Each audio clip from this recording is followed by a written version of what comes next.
क्या हो गया? क्लास में सबका एक साथ क्यों प्रॉब्लम?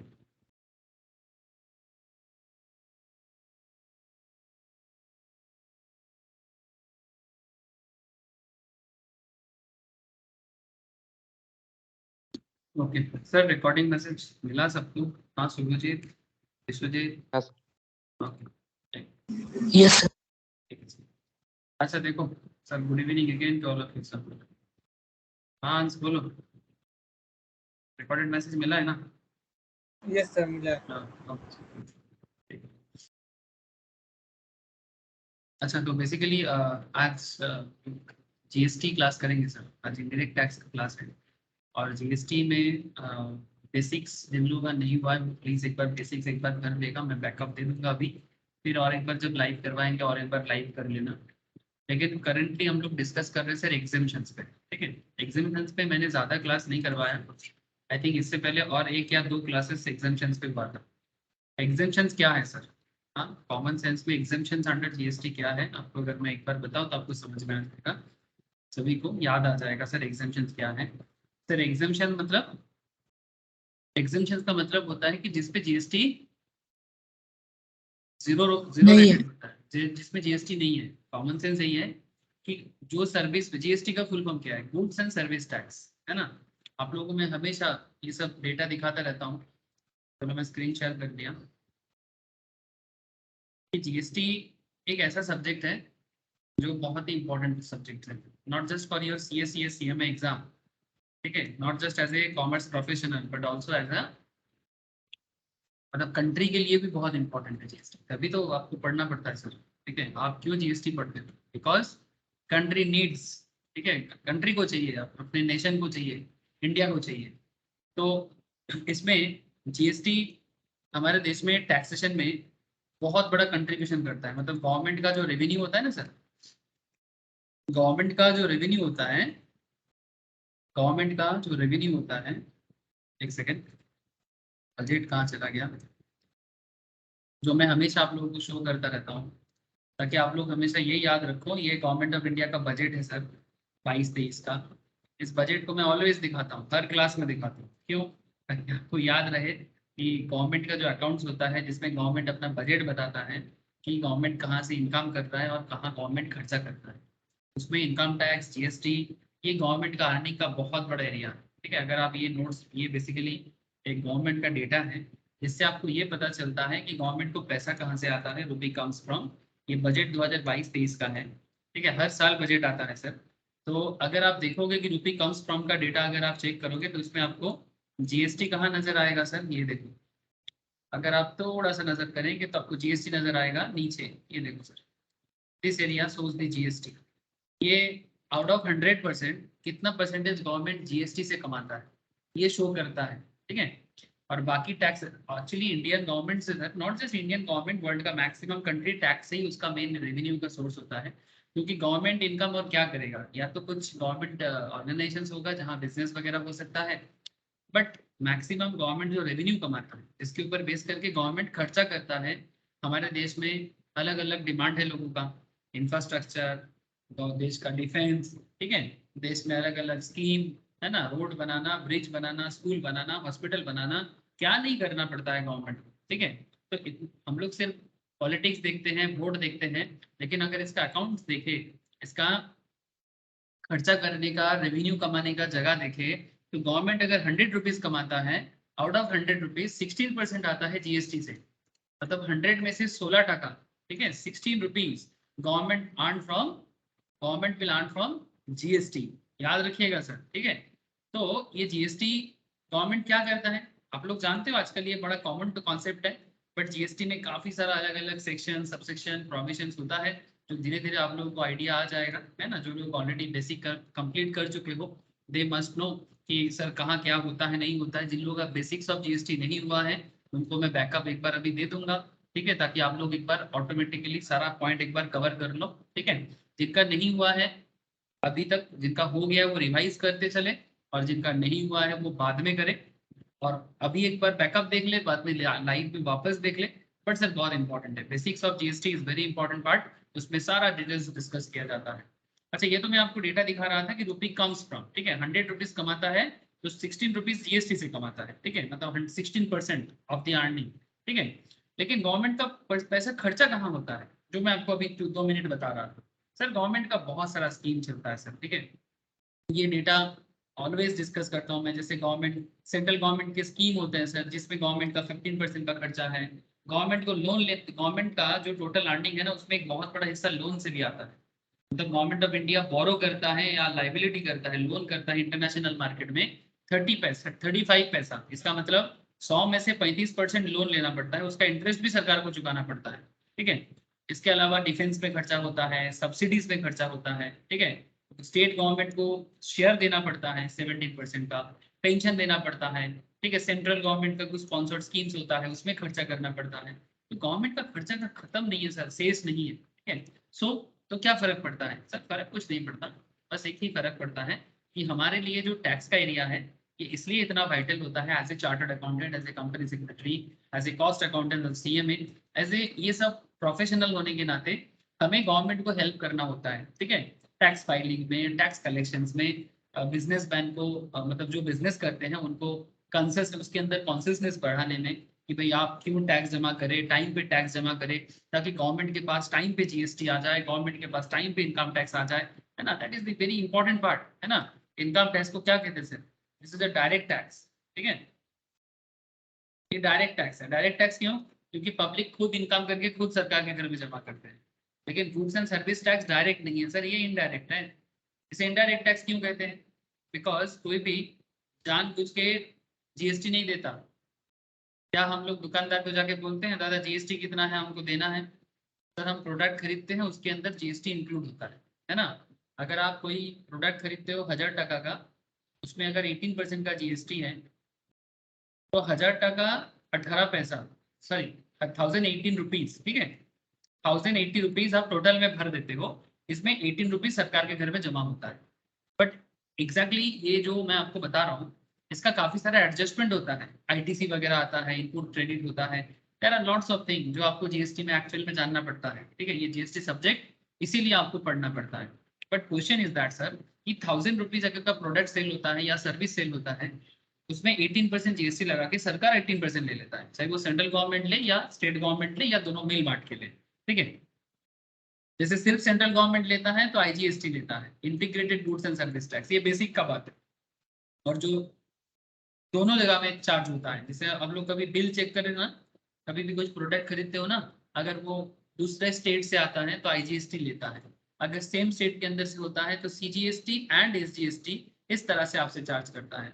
अगर आईजीएसटी होगा तो डायरेक्ट 18% लग जाता है, और अगर सीजीएसटी एसजीएसटी है तो आप चेक कीजिएगा 9% सीजीएसटी पे लगेगा और 9% एसजीएसटी पे लगेगा। ऐसा आप लोग जानते हो, बिकॉज ये सब डे टू डे लाइफ में जब भी हम लोग कोई सर्विस लेते हैं, गुड्स खरीदते हैं, फ्लिपकार्ट से, अमेजन से कुछ प्रोडक्ट खरीदते हैं, है ना, ये आप देखोगे बिल जैसे आपको मिलेगा, आप जीएसटी का देख लीजिएगा बिल चेक करके, ठीक है, इनवॉइस चेक करके आपको ये आइडिया मिल जाएगा, because this is a very practical thing, ठीक है। सो बात क्या है सर? बात ऐसा है कि जैसे हम लोग यहाँ पर टैक्स रेट, सरकार के घर में इनडायरेक्ट टैक्स क्यों हो गया? क्योंकि आप जानबूझ के पे नहीं करते। इवन इनडायरेक्ट टैक्स का तो सर ऐसा हिसाब है कि जो बेगर होता है ना, बेगर मतलब जो भीख मांगते हैं सर, वो भी जीएसटी पे करता है। कैसे? कौन बताएगा मुझे? मैं आपको बोला कि सर भिखारी हर गुड्स में जीएसटी रहता है। हर गुड्स में जीएसटी रहता है। अब भिखारी मानो सारा दिन में 100 टका का बेगिंग करके मिला उनको, है ना, 100 रुपीज बेगरी करके मिल गया उनको, ठीक है। अब बेगर बेगिंग करके 100 रुपीज कमाया, उसको मन हुआ कि एक साबुन खरीदते हैं, बहुत दिन ठीक से नहाया नहीं, तो एक लाइफ बॉय का साबुन खरीदा। तो क्या लाइफ बॉय के साबुन के अंदर जीएसटी है? Yes sir. है। तो अगर एक 20 टका का साबुन खरीदता है या 15 टका का साबुन खरीदता है, तो उसका जो भी रेस्पेक्टेड रेट है वो जीएसटी सरकार के घर में बेगर भी जमा करता है, ठीक है। तो क्या बेगर जानबूझ के दे रहा है सर, या बिना जान के दे रहा है? बिना जाने। बिना जाने दे रहा है। तो दैट इज वाई ये इनडायरेक्ट टैक्स है। तो इनडायरेक्ट टैक्स हर किसी को देना पड़ता है, गुड्स खरीदने के टाइम पे, सर्विस खरीदने के टाइम पे, and that is why this is called indirect, ठीक है, बिकॉज आप डायरेक्टली नहीं देते। जब इंडियन गवर्नमेंट इंडिपेंडेंट हुआ था, मतलब इंडिया का जो करेंट सिस्टम है, ये सिस्टम सर पहले से तो नहीं चले आ रहे, पुराने दिनों में बहुत समय में बहुत सारा चीज बदला है सर, ठीक है। मतलब अगर आज से 2500 साल पुराना बात करो तो चाणक्य के टाइम पे, चंद्रगुप्त मौर्य के टाइम पे अलग बात होता था, ठीक है। उसके बाद मुगल एरा, फिर ब्रिटिश एरा, बहुत कुछ देखा है इंडिया ने। इंडियन गवर्नमेंट ने, इंडिया का गवर्नमेंट अलग अलग चीजें देखा है सर। लेकिन करेंटली जो गवर्नमेंट है सर, करंट जो गवर्नमेंट है, जो ब्रिटिश एरा मतलब ब्रिटिश जाने के बाद जो गवर्नमेंट फॉर्म हुआ है, स्टार्टिंग में इवनिंग हमारे, सर। हाँ good evening song, good evening.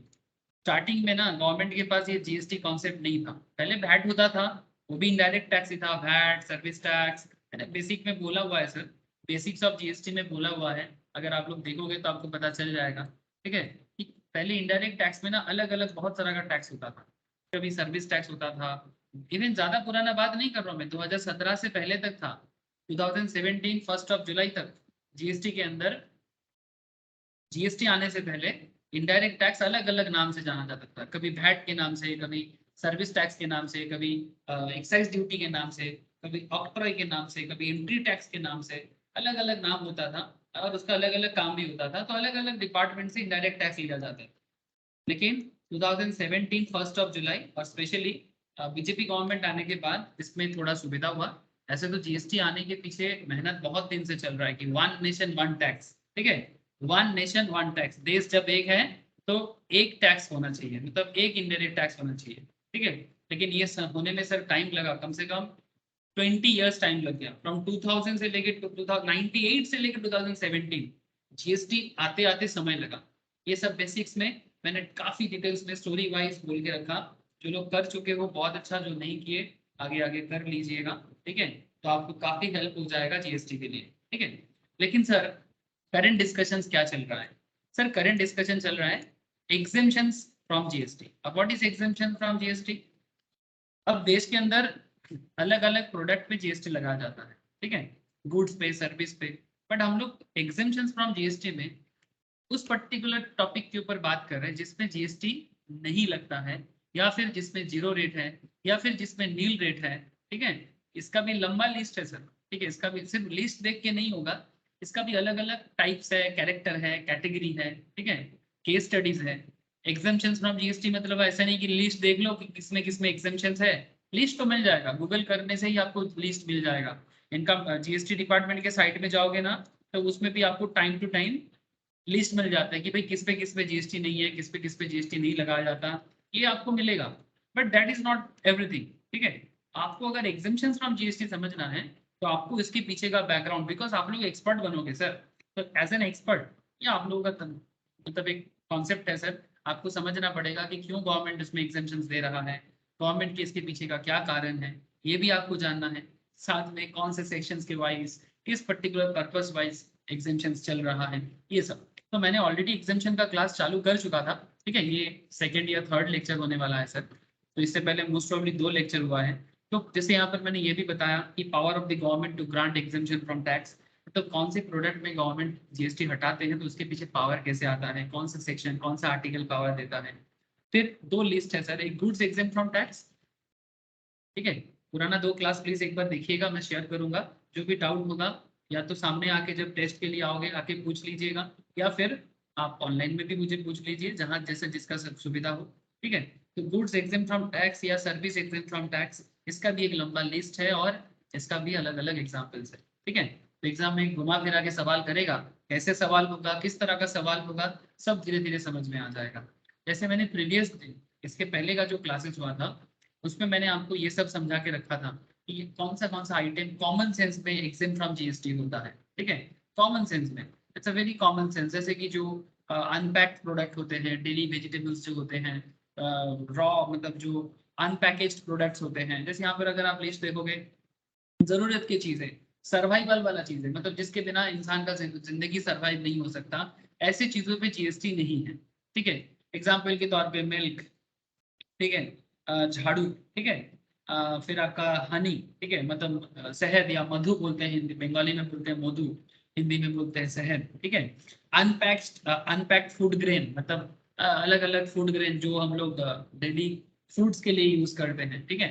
लस्सी, अनपैक्ड पनीर, कार्ड, प्रसाद, प्रसाद मतलब भगवान का जो प्रसाद होता है, ठीक है, तो मंदिर से जो प्रसाद मिलता है, ठीक है, जैगरी, ठीक है, सॉल्ट, गुड़, गुड़ समझते हो ना, ठीक है। गुड और जैगरी में थोड़ा फर्क होता है, ठीक है, but almost similar kind of, ठीक है। मैं अभी आपको डिटेल्स में, मोलेसिस भी एक होता है, आगे बताएंगे सर। हेल्थ सर्विस, काजल, कलरिंग बुक्स, ठीक है, एजुकेशनल सर्विस, ये सब नॉर्मली एग्जाम सप्लाई होता है, बट ये दैट इज नॉट पूरा, ये जस्ट एक आइडिया है कि भाई किस पे जीएसटी एग्जेम्प्टेड है, बट इसका लिस्ट बहुत बड़ा है, इसका लिस्ट बहुत बड़ा है।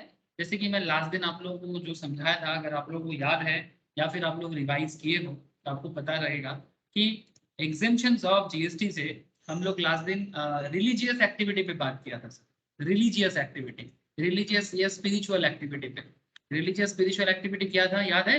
हाँ, चलो मैं आपको याद दिलाता हूँ एक बार 2 मिनट के लिए। जो मेरा लास्ट वीक का डिस्कशन था जीएसटी में, कि जिसमें आपको मैं लिस्ट ऑफ सर्विस के बारे में बात किया था, जिसमें entry number 1, service by an entity registered under section 12AA of the income tax act 1961। हाँ सर, इनकम टैक्स एक्ट, ठीक है, जीएसटी एक्ट नहीं, इनकम टैक्स एक्ट। इसके हिसाब से कुछ ऑर्गेनाइजेशन जो सेक्शन 12AA के तहत रजिस्टर्ड होते हैं, ठीक है, सेक्शन 12AA के तहत रजिस्टर्ड होते हैं इनकम टैक्स एक्ट में, और वो जो चैरिटेबल का काम करते हैं, जो चैरिटी का काम करते हैं, इन्हें जीएसटी से छूट मिलता है, ठीक है। एग्जाम्पल के लिए मैंने आपको 2 इंटरेस्टिंग एंड इंपॉर्टेंट कॉन्सेप्ट बताया था, एग्जाम्पल भी दिया था, ठीक है। जैसे एक एग्जाम्पल था, जैसे मानो हज कमिटी, ठीक है, हज कमिटी मतलब जो इस्लामिक फॉलोअर्स होते हैं, हज यात्रा करते हैं ना, उनके लिए जो उनका जो सर्विस प्रोवाइडर होते हैं, उसमें पिलग्रिमेज बोलते हैं, religious pilgrimage facilitated by government of India, ठीक है, अंडर बायलैटरल अरेंजमेंट, ठीक है। बायलैटरल अरेंजमेंट मतलब कहीं का क्या होता है, अलग अलग कंट्री के साथ कनेक्ट होना पड़ता है। जैसे आपको एक चीज बताओ, जैसे भारत में 2 मेन जो रिलीजियस ग्रुप है, एक तो ऑब्वियसली हिंदुस्तान है, तो हिंदू ज्यादा है संख्या में, नो डाउट, ठीक है, लेकिन हमारे देश में इस्लामिक फॉलोअर्स भी बहुत है, ठीक है। अब इस्लामिक फॉलोअर्स जो होते हैं, उनको अपना जो मतलब स्पिरिचुअल सबसे हाईएस्ट प्लेस माना जाता है जो अरेबियन नेशंस में सर, मक्का मदीना, ठीक है। और जो हिंदुओं का भी एक बहुत ही गजब पॉइंट है सर, ऐसे ये हिस्टोरिकल कुछ प्रॉब्लम है।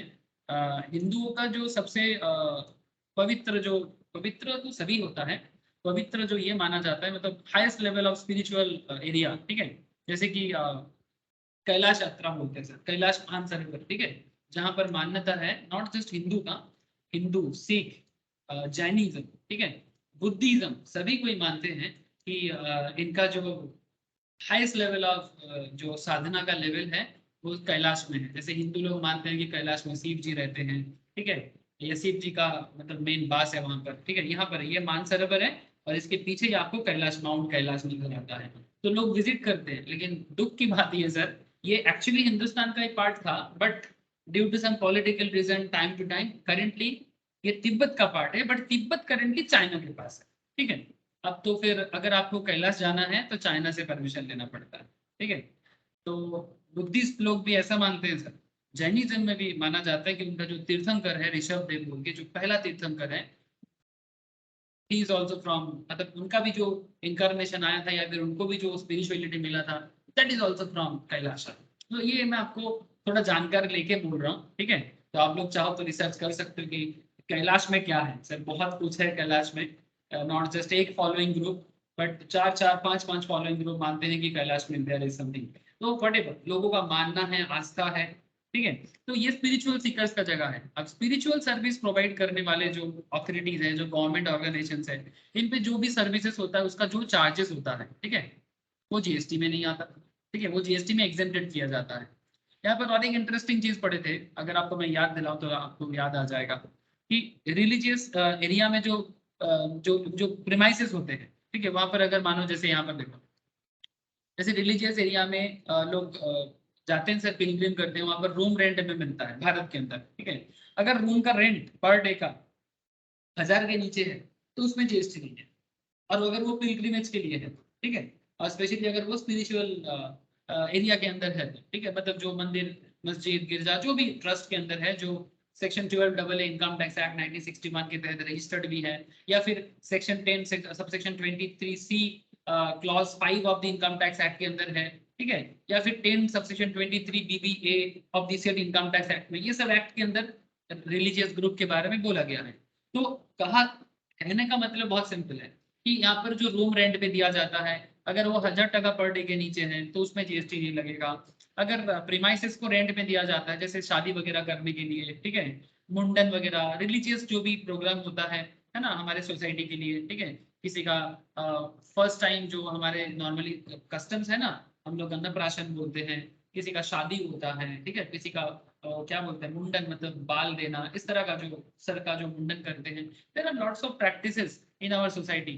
तो ऐसी चीजों के लिए ना ये रिलीजियस एरिया को भाड़े पे लिया जाता है। तो अगर भाड़ा 10,000 से कम का है तो उसमें जीएसटी नहीं है, ठीक है, 10,000 से ज्यादा होगा तो जीएसटी लगेगा, ठीक है। तो this is how renting of shops, मानो कि मंदिर एरिया में या मस्जिद ट्रस्ट के एरिया में कोई शॉप लगाना चाहता है, ठीक है, दैट इज पर्पस वही है, वो रिलीजियस पर्पस में ही, कोई फूलों का दुकान, कोई फल का दुकान, समथिंग लाइक दैट। तो उसमें जो रेंटिंग ऑफ शॉप्स है अगर उसका भाड़ा 10,000 से कम है तो उसमें जीएसटी नहीं है, अदरवाइज जीएसटी परव्यू में आ जाता है।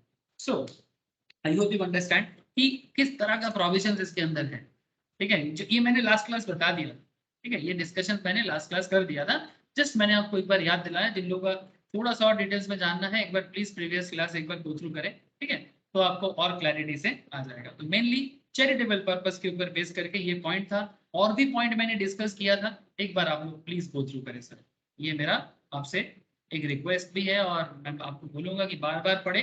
जीएसटी थोड़ा ट्रिकी सब्जेक्ट है सर, इजी है पर ट्रिकी है, क्योंकि जीएसटी इतना बड़ा लेवल में बात करता है, जीएसटी का कवर्ड एरिया बहुत बड़ा है सर, आपको हर एक चीज पे ध्यान रखना पड़ेगा, हर एक मैटर पे, मतलब जहां जहां मॉनेटरी ट्रांजैक्शंस है जीएसटी डिपार्टमेंट वहां वहां पहुंच जाते हैं।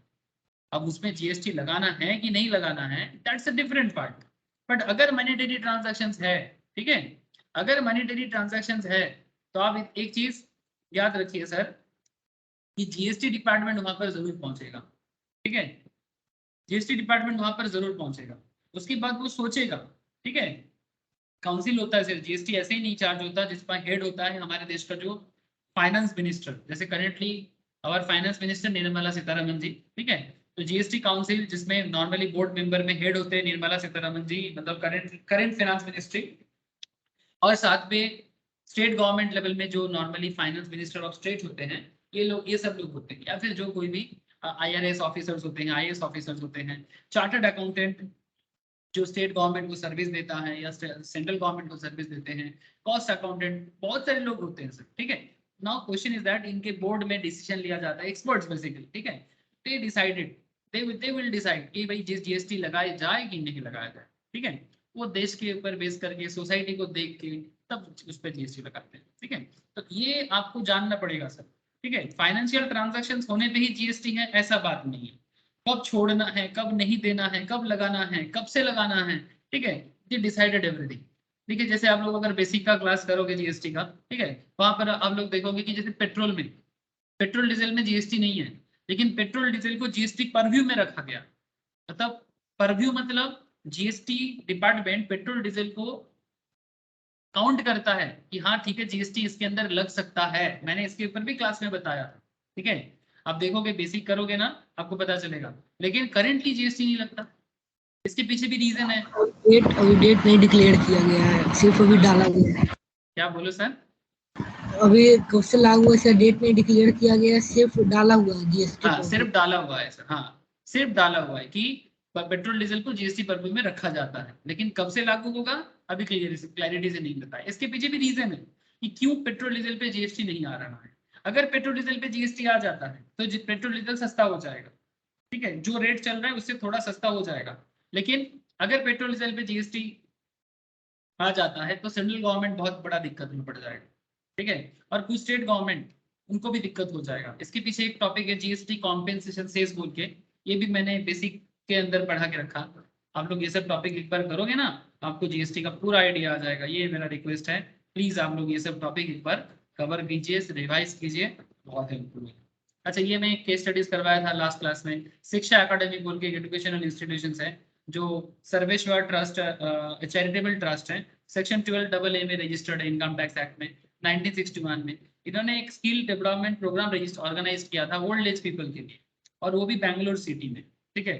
तो ये भी मैंने एक प्रोविजंस कवर किया था कि अगर कोई सिटी में ओल्ड एज लोगों के लिए कोई educational skill development program organise किया जाता है तो क्या उसमें जीएसटी आएगा? बोलो सर, क्या इसमें जीएसटी, ये जो स्किल डेवलपमेंट प्रोग्राम में जो ओल्ड एज पीपल से जो भी चार्जेस लिया जाएगा, क्या उसमें जीएसटी ऐड करें? मतलब नो मानो कि कोर्स फीस रखा गया है 1000 टका करके, तो क्या 1000 टका में मानो जीएसटी रेट है मानो 18%, तो क्या 18% जीएसटी चार्ज करें? सर इस पे हाँ खेल सर। है। हाँ, इसमें जीएसटी चार्ज होगा अगर 18% है या 9% है, वट जो भी रेट होगा, या 6% या 5%, ठीक है। रेट का एक अलग चार्ट होता है, वो आप जैसे आप प्रैक्टिस करोगे या फिर मैं आपको रेट चार्ट दिखाऊंगा करेंटली जो चल रहा है, बट वो बहुत सिंपल बात है। लेकिन पॉइंट है कि जीएसटी लगाया जाए कि नहीं लगाया जाए। अब इसमें आपको थोड़ा सा समझना पड़ेगा कि चैरिटेबल इंस्टीट्यूशंस के लिए क्या रूल है। सर नहीं लगेगा। सर इस केस में लगेगा।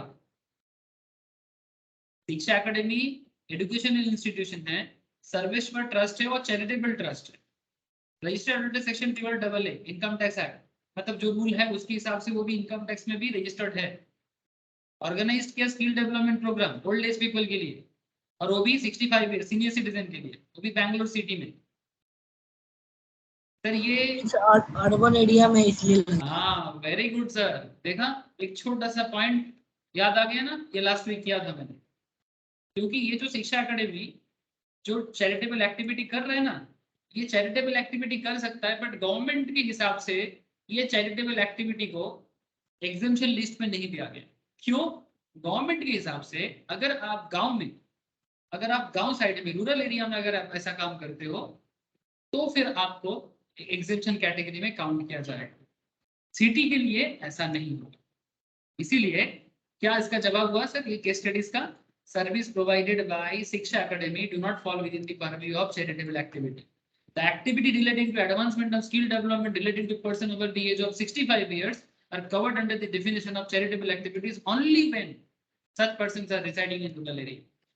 अब ये कंपनी जो है, ये जो शिक्षा एकेडमी है, ये रजिस्टर्ड है, बट इनको रूरल एरिया में सर्विस देने से तभी वो चैरिटेबल काम माना जाएगा, सिटी में देने से चैरिटेबल नहीं माना जाएगा। साफ साफ कहा गया है। तभी ये मैंने ये लास्ट वीक का प्रोविजन है, ठीक है। ये देखो management of educational institutions by charitable trust, ठीक है। और यहाँ पर साफ साफ लिखा हुआ है एक्टिविटीज ऑफ स्कूल कॉलेज और any other educational institutions run by charitable trust by way of education or skill development of abandoned orphans, homeless children, physically or mentally abused person, prisoners or person over the age of 65 years or above residing in rural area will be considered as charitable activities, and income from such supplies will be wholly exempt from GST. But point to be noted, साफ साफ लिखा हुआ है law में, rural area में service दोगे तभी charity है, शहर में दोगे सिटी में दोगे तो चैरिटी नहीं माना जाएगा। रूरल मतलब गांव। समझ में आ रहा है ना सर? एग्जम्पशन अंडर जीएसटी किस लेवल में बात करता है?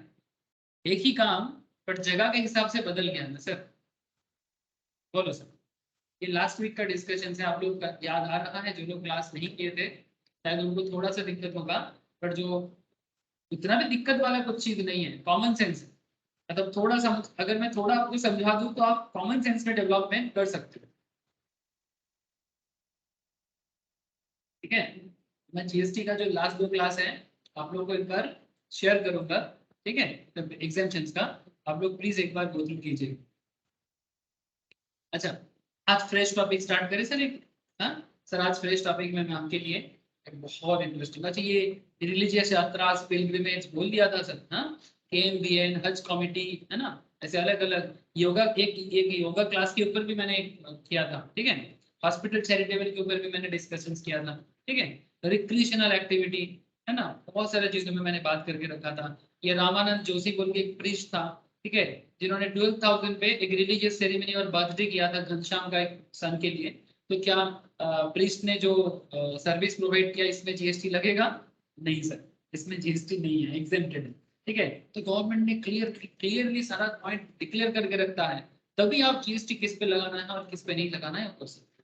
तो करेंटली हम लोग जो टॉपिक पढ़ रहे हैं, जो चैप्टर पढ़ रहे हैं, दैट इज एग्जेम्पशंस, ठीक है। इसमें आपको पूरा क्लियर आइडिया हो जाएगा कि गवर्नमेंट किस किस चीज में जीएसटी नहीं लगाता। अगर आपको एग्जेम्पशंस का लिस्ट पता चल गया तो समझ लेना बाकी हर चीज में जीएसटी लगता है, depending on the different rate, ठीक है। अच्छा, अब एक दूसरा पॉइंट में चलते हैं।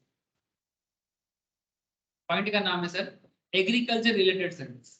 बाकी जिन लोगों को लास्ट क्लास या लास्ट 2 क्लास एक बार देखना चाहिए वो लोग जरूर देखें, मैं आज क्लास शेयर करूंगा, उसके बाद ही आप लोग देख लीजिएगा और जो भी डाउट रहेगा मुझे पूछ लीजिएगा एग्जामिशन रिलेटेड या basics of GST related.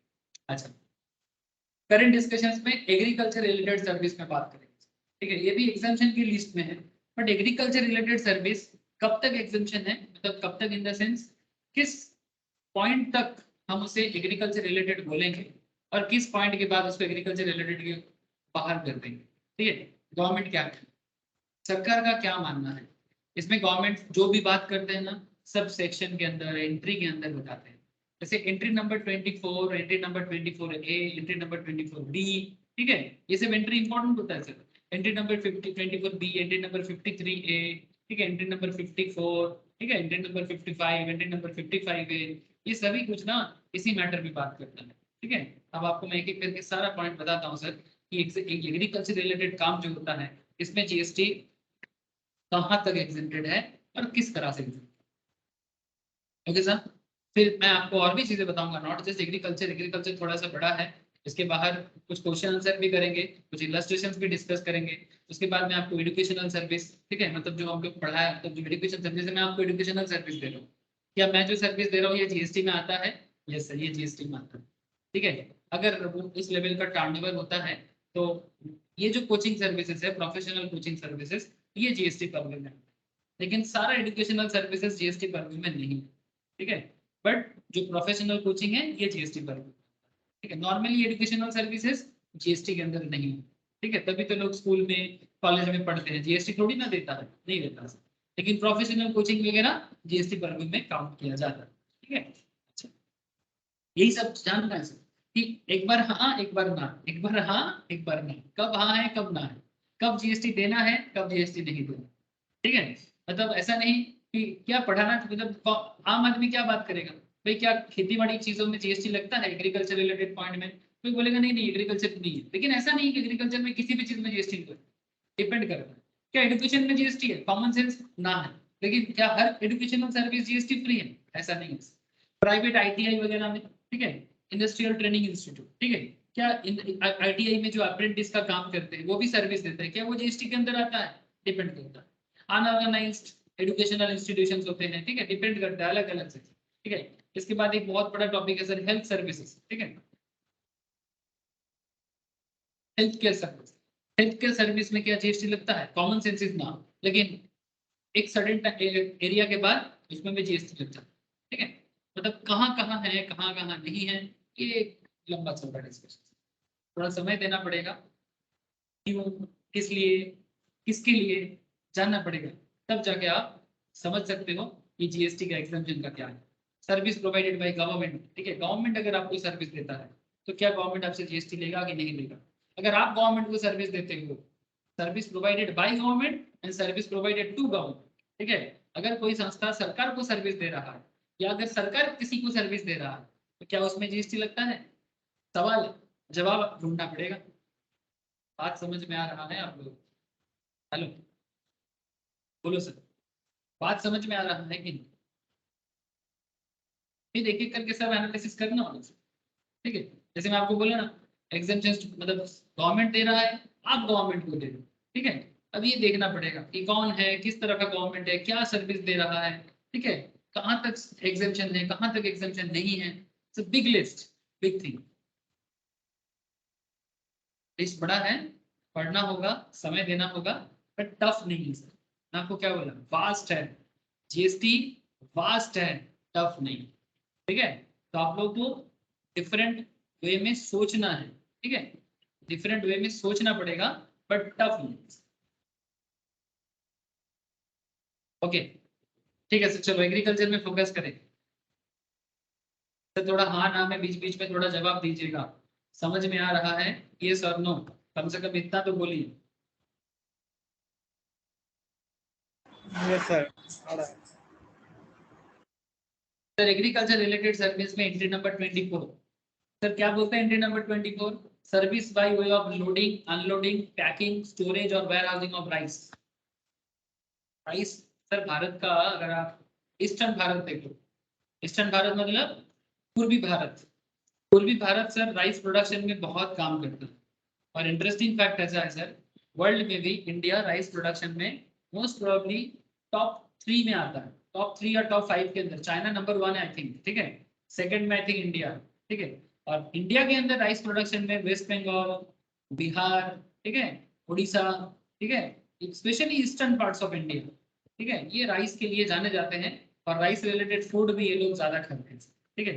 Similarly western parts of India ये गेहूं के लिए जाने जाते हैं, सेंट्रल पार्ट्स ऑफ इंडिया भी गेहूं गेहूं मतलब व्हीट के लिए जाने जाते हैं।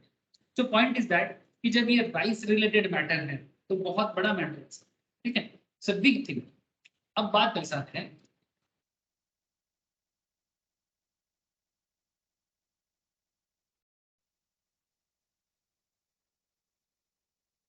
अब बात ऐसा है कि जैसे राइस रिलेटेड मैटर में जो लोडिंग का काम होता है, अनलोडिंग का काम होता है, पैकिंग का काम होता है, स्टोरेज का काम होता है, ठीक है, या वेयरहाउसिंग ऑफ राइस होता है, ये नॉर्मली एग्जेम्प्टेड, ठीक है। 24A में service by way of warehousing of minor forest produce. Minor forest produce मतलब फॉरेस्ट से जो चीजें मिलता है, ठीक है, उसको जब वेयरहाउस किया जाता है, इसका जो सर्विसेज है ये भी जीएसटी में एग्जेम्प्टेड लिस्ट में आता है। Service by way of storage warehousing of cereals, pulses, fruits, nuts, vegetables, spices. Copra, copra समझते हो? कोपरा क्या होता है? कोपरा मतलब सूखा नारियल, बहुत बड़ा बिजनेस है सूखा नारियल का, ठीक है। स्पाइसेस मतलब अलग अलग मसाला, sugarcane, jaggery, jaggery, raw vegetable fibres such as cotton, flax, jute, ठीक है, इंडिगो, इंडिगो मतलब जो कपड़ा में नील वगैरह देते हैं ना, उसका भी बहुत बड़ा मार्केट है। Unmanufactured tobacco, betel leaves, tendu leaves, tendu leaves मतलब जिसमें वो नशा का होता है सर, बीड़ी बीड़ी बीड़ी पिया जाता है ना। हाँ बोलो सर। बीड़ी का पत्ता। हाँ बीड़ी का पत्ता, ठीक है, ठीक है। बिटल मतलब पान का पत्ता, कॉफी, टी। खैनी का, हाँ बोलो खैनी का पत्ता। क्या? तेंदू। बिटल, बिटल लीफ मतलब खैनी का पत्ता नहीं, बिटल लीफ मतलब पान पत्ता, बिटल लीफ मतलब पान पत्ता है बाबा, ऐसा होता है। ये सब देखे हुए। ठीक है, पान का जो ये होता है पान पत्ता, ऐसा होता है। पान पत्ता तो सभी को ही जानते हैं, ठीक है। बिटल यस नट्स मतलब सुपारी होता है। तो इसी तरह का जो कॉमर्शियली बहुत बड़ा मार्केट है ये सब चीजों का, ठीक है, ये सब में जो इसका जो स्टोरेज होता है ये सब में भी जीएसटी नहीं। Service by fumigation in a warehouse of agricultural produce. Fumigation क्या होता है बोलो तो? फ्यूमिगेशन मतलब, छिड़काव, हाँ बोलो, छिड़काव छिड़काव क्या होता है? मतलब मच्छर उच्छर मारने के लिए जो दवा छिड़का जाता है। हाँ मतलब बेसिकली, हाँ पेस्टिसाइड। हाँ pesticides, very good sir. Fumigation मतलब बेसिकली पेस्टिसाइड्स देना, ठीक है, इसका भी बहुत बड़ा पेस्ट कंट्रोल भी बोल सकते हो आप, ठीक है। तो जब आप इसको गोडाउन में रखते हो, ठीक है, वेयर हाउस में रखते हो, उसके बाद उसमें पोका लग सकता है, कीड़ा लग सकता है, बंगाली में लोग बोलते हैं पोका लग जाना, ठीक है, कीड़ा मकोड़ा, पेस्टिसाइड्स के थ्रू से उसको ठीक रखना, ठीक है। तो ये भी एक बहुत बड़ा बिजनेस एरिया है, इसमें भी फाइनेंशियल ट्रांजेक्शन होता है। तो ये देखना है कि ये सर्विसेज जो होता है क्या इसको जीएसटी में रखा जाता है, तो करेंटली तो ना, ठीक है। Service related to cultivation of plants, rearing of all life forms of animals, ठीक है, मतलब जो एनिमल को बड़ा किया जाता है like goat farming, poultry farming, ठीक है, इस तरह का, ठीक है। Except the rearing of horses, horse का जो पालन होता है उसको इसके अंदर, उसको जीएसटी एग्जेम्पशन में नहीं रखा गया, ठीक है। Rearing of horse for food, fibre, fuel, raw material और other similar products of agriculture produce by way of agricultural operation directly related to production of any agricultural produce including cultivation, harvesting, threshing, plant protecting और testing, ठीक है। Supply of farm labour, जो लोग labour contractor का काम करता है खेतीबाड़ी में, लेबर कॉन्ट्रैक्टर होता है ना सर, जैसे रोड बनाने का कॉन्ट्रैक्टर ही करता है सरकार, ठीक है, लेकिन वैसा ही फार्म का भी कॉन्ट्रैक्ट होता है। कुछ लोग होते हैं जो लोगों को लेबर सप्लाई का काम करता है, ठीक है, ये जैसे लेबर लोग आते हैं ना जमींदारों के जमीन पे काम करने के लिए, तो ये सप्लाई ऑफ फार्म लेबर ये भी एग्जेम्पशन कैटेगरी में रखा जाता है। ये भी सर्विसेज है, बदले में वो कॉन्ट्रैक्टर जो होता है वो पैसा लेता है, बट ये भी ये सब में जीएसटी नहीं है, ठीक है, क्योंकि इंडिया में एग्रीकल्चर अभी भी गरीब लोगों के हाथ में, ठीक है, और इसमें जीएसटी लग जाएगा तो भारत मुश्किल में पड़ जाएगा। इसीलिए जरूरी चीजों पे जीएसटी नहीं है, बट इसमें भी पैसा का बहुत बड़ा ट्रांजैक्शन होता है, ठीक है। Process carried out at an agricultural farm, जिसमें टेंडिंग करना, प्रूनिंग करना, कटिंग करना, हार्वेस्ट करना, ड्राइंग करना, क्लीनिंग करना, ट्रिमिंग करना, सन ड्राइंग करना, फ्यूमिगेटिंग करना, curing, sorting, grading, cooling, bulk packaging. ठीक है, बल्क पैकेजिंग। लेकिन जो फैंसी पैकेजिंग होता है वो जीएसटी में आ सकता है। ठीक है, बल्क पैकेजिंग, बोरा में डालना, बस्ता में डालना। ठीक है, ये सब में भी अभी भी एग्जेम्पशन कैटेगरी में है। मतलब तब तक एग्जेम्पशन है जब तक आप उसको प्राइमरी मार्केट तक पहुंचाते हो। प्राइमरी मार्केट समझते हो सर? एग्रीकल्चरल प्रोड्यूस के लिए प्राइमरी मार्केट क्या है बोलो तो? सर आप लोग मंडी समझते हो ना? Yes sir. फिर मैं अगर क्या मंडी लिखूं, इट्स लाइक सब्जी मंडी। सब्जी मंडी, हाँ बोल सकते हो सब्जी मंडी। या फिर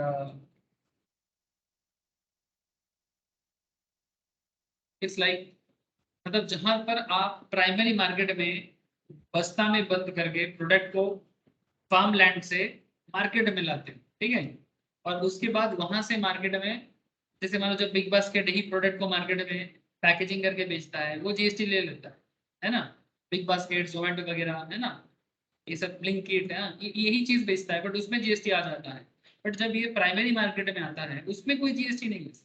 इसको प्राइमरी मार्केट बोलते हैं। मतलब जिस मार्केट से अब ये प्रोडक्ट मार्केट में सेलेबल कंडीशन में आएगा। ठीक है, तो ये सब काम ना जीएसटी फ्री है। रेंटिंग और leasing of agro machinery, vacant land with और विदाउट स्ट्रक्चर। ठीक है, लोडिंग, अनलोडिंग, पैकिंग, स्टोरेज और वेयर हाउसिंग।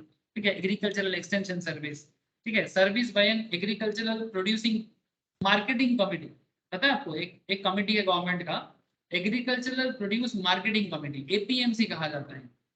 और board service provided by a commission agent for sale और परचेज ऑफ एग्रीकल्चरल प्रोड्यूस। ठीक है, मैं आपको दिखाता हूँ, इसका साइड भी है, गवर्नमेंट साइड भी है। ठीक है, किस तरह से एग्रीकल्चरल मार्केटिंग कमेटी काम करता है आपको मैं दिखाता हूँ। ठीक है, तो ये सब भी एग्जेम्प्टेड सर्विस कैटेगरी में है। 55 में carrying out intermediate production process, job work in relation to cultivation of plant, rearing of all life of form of animal except horse. ठीक है, हॉर्स को छोड़ के बाकी चीज किया जाता है। Service by way of artificial insemination of live stock. ठीक है, इंसेमिनेशन मतलब जो जैसे मानो अदर देन हॉर्स, मतलब जैसे मानो इंसेमिनेशन ऑफ लाइफ स्टॉक क्या होता है, जैसे मानो गोट का फार्मिंग हो रहा है, तो गोट का जो ऊर्जा होता है, ठीक है, जो उसका एनर्जी होता है, जिससे एक दूसरा गोट बनाया जाता है इंजेक्शन के थ्रू से। ठीक है, उसको इंसेमिनेशन कहते हैं। बहुत महंगा होता है सर। ठीक है, बहुत महंगा होता है ये सब काम करना, लेकिन इसको मतलब जीएसटी कैटेगरी में नहीं रखा गया। मैंने एक बार पढ़ा था कि एक हरियाणा का एक क्या बोलेंगे उसको, काऊ मतलब सांड बोलते हैं उसको, ऑक्स। ठीक है, मतलब लड़का वाला गाय। ठीक है, उसका उसका जो एनर्जी है सर, उसको सीमेंट जो है वो मार्केट में इतना हाई प्राइस में बिकता है। गाय का दाम मार्केट में सर 7 करोड़ का आया था। खबर है, खबर मिला था आप लोगों को कभी? हाँ, 7 करोड़ का, मोस्ट प्रोबेबली हरियाणा का सर, मोस्ट प्रोबेबली हरियाणा का। ठीक है,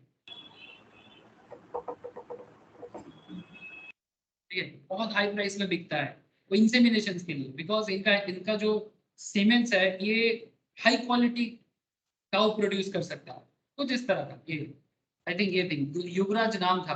ठीक है, 7 करोड़ मोरा बोल युवराज टू स्टार इन ग्राम, 7 करोड़ का गाय है, देख लो सर। इंसान क्यों जन्मे, गाय हो जाते, 7 करोड़ का दाम मिल जाता। ठीक है, Jaipur giant celebrity Mura Bull Yuvraj with the major attraction at Gram, the upcoming global agritech meet in Jaipur. The bull has graced cattle shows across North India. दिखाई दे रहा है आप लोगों को? Yes sir. ठीक है, देखो, Mura is world famous high yielding breed said to have its origins in Haryana's Rohtak and Jind districts. The breed is also found in Western UP. ये खबर बहुत पुराना खबर है, 2016 का, मुझे याद था बोल के मैं आपको बोला। ठीक है, scheduled to be held in Jaipur from November 9 to 11. Yuvraj will be part of high yielding varieties of cows and buffaloes on show, said Agricultural Minister Prabhulal Saini on that time. ठीक है, Yuvraj was in news earlier when it is owners Karamvir of Kurukshetra in Haryana turn down offer of 7 crore. मतलब basically इनको किसी ने 7 करोड़ का offer किया था। मतलब जो इसका ओनर था कुरुक्षेत्र रीजन में, हरियाणा में है कुरुक्षेत्र, जहां पर महाभारत का युद्ध हुआ। ठीक है, तो It has been a cash cow for its owner and earns him 50 lakh annually. ये काउ से इसका ओनर को एनुअली 50 लाख मिलता है by selling sperms and with appearance of cattle shows. मतलब कैटल शो में जाना है इनको और इनका जो स्पर्म है ये मार्केट में सेल करते हैं. बोलो सर क्या करोगे? जॉब करोगे कि ये सब काम करोगे? ये सब काम करेंगे. गाड़ी चढ़ाएंगे. बिल्कुल सर. ठीक है, एक चीज याद रखना सर, हाई क्वालिटी काउ से हाई क्वालिटी मिल्क मिलता है. ठीक है, हाई क्वालिटी मिल्क से लोगों का बिजनेस चलता है. सो क्यों फालतू में जॉब करना है? खेती बाड़ी करो. ठीक है, काउ चराओ. ठीक है, मतलब जिसको हम लोग बंगाली पुराने में बोल रहे हैं, मतलब बेसिकली गोपालक बन जाओ सर. अच्छा सर, ये सब सजेशन लोगों को देना मतलब क्या होता है? चलो, सुपर कूलर्स फादर ऑफ इसका कितना लोगों का फादर हुआ देखो. 1.5 lakh cups through sperm donation. 1.5 lakh इसके स्पर्म से 1.5 लाख कप्स बनाए थे. Yuvraj mother was a high-yielding buffalo said to produce close to 25 liters of milk a day. Its sperms have been in great demand in almost all the northern states. मतलब हरियाणा, पंजाब, जयपुर, इस reason में इसका high demand. 3.5 से 5 millilitre of high quality semen every day generate करता है, which is diluted to increase the volume of 35 millilitre. तो उसको भी डाइल्यूट किया जाता है और उसके ऊपर बेस करके सीमेन का डोज होता है जो इंजेक्शन में मेडिकल मतलब जो लोग वेटरनरी सर्जन होते हैं उनके पास चला जाता है और उसका कॉस्ट एक डोज का 0.25 ml का, मतलब जो वेटरनरी जो गाय भैंस का डॉक्टर होते हैं वो लोग इसको यूज करते हैं और इनका जो इंजेक्शन का कॉस्ट होता है सीमेन का 1,500 पर इंजेक्शन. सर पागल तो नहीं हो रहे आप लोग? हाँ, the bull is 14 feet long and couple of notches over 6 feet tall. को जर्सी गाय बोलते हैं क्या? हाँ बोलो सर. इसी को जर्सी गाय बोलते हैं क्या? पता नहीं सर. जर्सी गाय मतलब बेसिकली जो हाइब्रिड होते हैं फॉरेन से भी मिलता है. मतलब आई थिंक ये ज्यादा दूध देते. हाँ ज्यादा दूध देते हैं. ये देसी और जर्सी के बीच में ना मतलब फॉरेन काउ के साथ ना एक ब्रीड है सर. ठीक है, मतलब देसी का भी कुछ क्वालिटी है और फॉरेन का भी कुछ क्वालिटी है, सब मिला के. ठीक है, ठीक है. रिसेंटली सर 2016 में साउथ अफ्रीका में भी इसका ऑफर आया था. 9 करोड़ में ये गाय कोई लेना चाहता. ठीक है, so it's a big thing sir. Whatever, but ये सब बिजनेस जो भी है जीएसटी फ्री है. ठीक है, चाहे कितना भी पैसा कमा ले ये लोग, जीएसटी नहीं है बिकॉज ये कैटेगरी है सर. ठीक है, ये जीएसटी कैटेगरी के बाहर है. सर कॉन्ट्रैक्ट फार्मिंग जीएसटी में या फिर उसके बाद? कॉन्ट्रैक्ट फार्मिंग नॉर्मल, मतलब देखो बात ऐसे नहीं कि कॉन्ट्रैक्ट फार्मिंग होने से जीएसटी आ जाए. ये जो भी मैं पॉइंट आपको डिस्कस कर रहा हूँ ना, ठीक है, आप मैं आपका बात समझ गया. जैसे मानो बड़ा बड़ा कंपनी लीज में फार्मर से लीज ले लेता है ना. उनको बोलते हैं कि भाई जैसे मानो पेप्सी बोलता है कि पेप्सी जैसे जो चिप्स बनाता है, ठीक है, हल्दीराम या बीकाजी चिप्स बनाता है.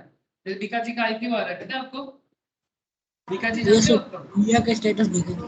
हाँ, बीकाजी का आईपीओ आ रहा है. बीकाजी क्या करता है? ये सब चिप्स वगैरह बनाता है ना, चिप्स भुजिया, ये स्टॉक मार्केट में लिस्टेड होने जा रहा है सर बीकाजी. अब ये लोग क्या करता है, ये इनका बिजनेस इतना चलता है बीकाजी फूड्स इंटरनेशनल. ठीक है, 285 से 300 पे दाम आ रहा है. मैं अभी तक एनालिसिस नहीं किया इसका, बट अगर एनालिसिस करता हूँ तो मैं स्टॉक मार्केट क्लास में बताऊंगा तो आप लोगों को भी पता चल जाएगा. ठीक है, तो इसका प्रॉफिट देख सकते हैं आप. ठीक है, 2021 में 40 करोड़ का प्रॉफिट किया है सर बीकाजी ने. ठीक है, तो ये क्या बनाते हैं? नमकीन चीजें बनाते हैं. ठीक है, भुजिया, नमकीन, पैकेज स्वीट्स, पापड़. ये लोग क्या करता है सर, ये फार्मर्स के साथ इनका काफी कनेक्शन है. तो फार्मर्स को बोलते हैं कि ठीक है तुम मेरे को इतना चिप्स बनाना है, इतना मेरे को भुजिया बनाना है, तुम बनाओ, बदले में आपका चीज में खरीद के मार्केट से इसको मैन्युफैक्चर करके दो.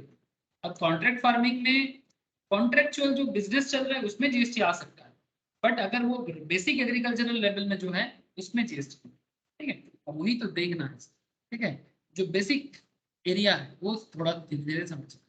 जैसे मैं आपको एक चीज बताऊँ, एंट्री 54. ठीक है, entry 54 basically service related matter में बात करता है. जैसे मैं आपको बोला ना, service related to cultivation of plants, rearing of all life forms of animals. ठीक है, इसमें बात करता है. इसमें क्या क्या चीजें हैं देखो, supply of farm labour, agricultural operations. ठीक है, process carried out at an agricultural farm, renting और लीजिंग ऑफ एग्रो मशीनरी और वैकेंट लैंड को लीज पे दे देना, loading unloading packaging storage warehousing ये सब करना, ठीक है। ये जो भी चीजें हैं इसमें जीएसटी नहीं है, बट इसको आपको थोड़ा पढ़ना होगा। The word service related into cultivation of plants and rearing of all life forms animals except rearing of horse for food, fiber, fuel, raw material or other similar use with the horse with the connected चीजों को छोड़ के बाकी चीजें used in entry 54 including activities like breeding of fish breeding को pisciculture बोलते हैं, ठीक है। rearing of silk worms इसको sericulture बोलते हैं, ठीक है। जिसपे सिल्क बनता है, सिल्क बनने के बाद सिल्क से कपड़ा बनता है, ठीक है। जैसे आसाम में एक सिल्क है सर, आसाम सिल्क बोलते हैं या मोगा सिल्क बोलते हैं, ठीक है। साउथ इंडिया में भी सिल्क का बहुत सारा चीजें बनता है। वेस्ट बंगाल में भी सिल्क के ऊपर काफी सारा साड़ी का मतलब कपड़ा का जो हमारे देश में जो वुमेन्स है वो पहनते हैं सर, और वर्ल्ड वाइड भी बड़ा फेमस है, ठीक है। तो सिल्क ओम्स जिसको सेरिकल्चर बोलते हैं, ये बहुत पेशेंसफुल काम है सर, इतना आसान नहीं है। आसाम सिल्क अभी तक Moga silk, most probably Moga silk बोलते हैं, सबसे महंगा सिल्क में से है। बहुत मेहनत का काम है और बहुत टेक्निक का काम है। मोगा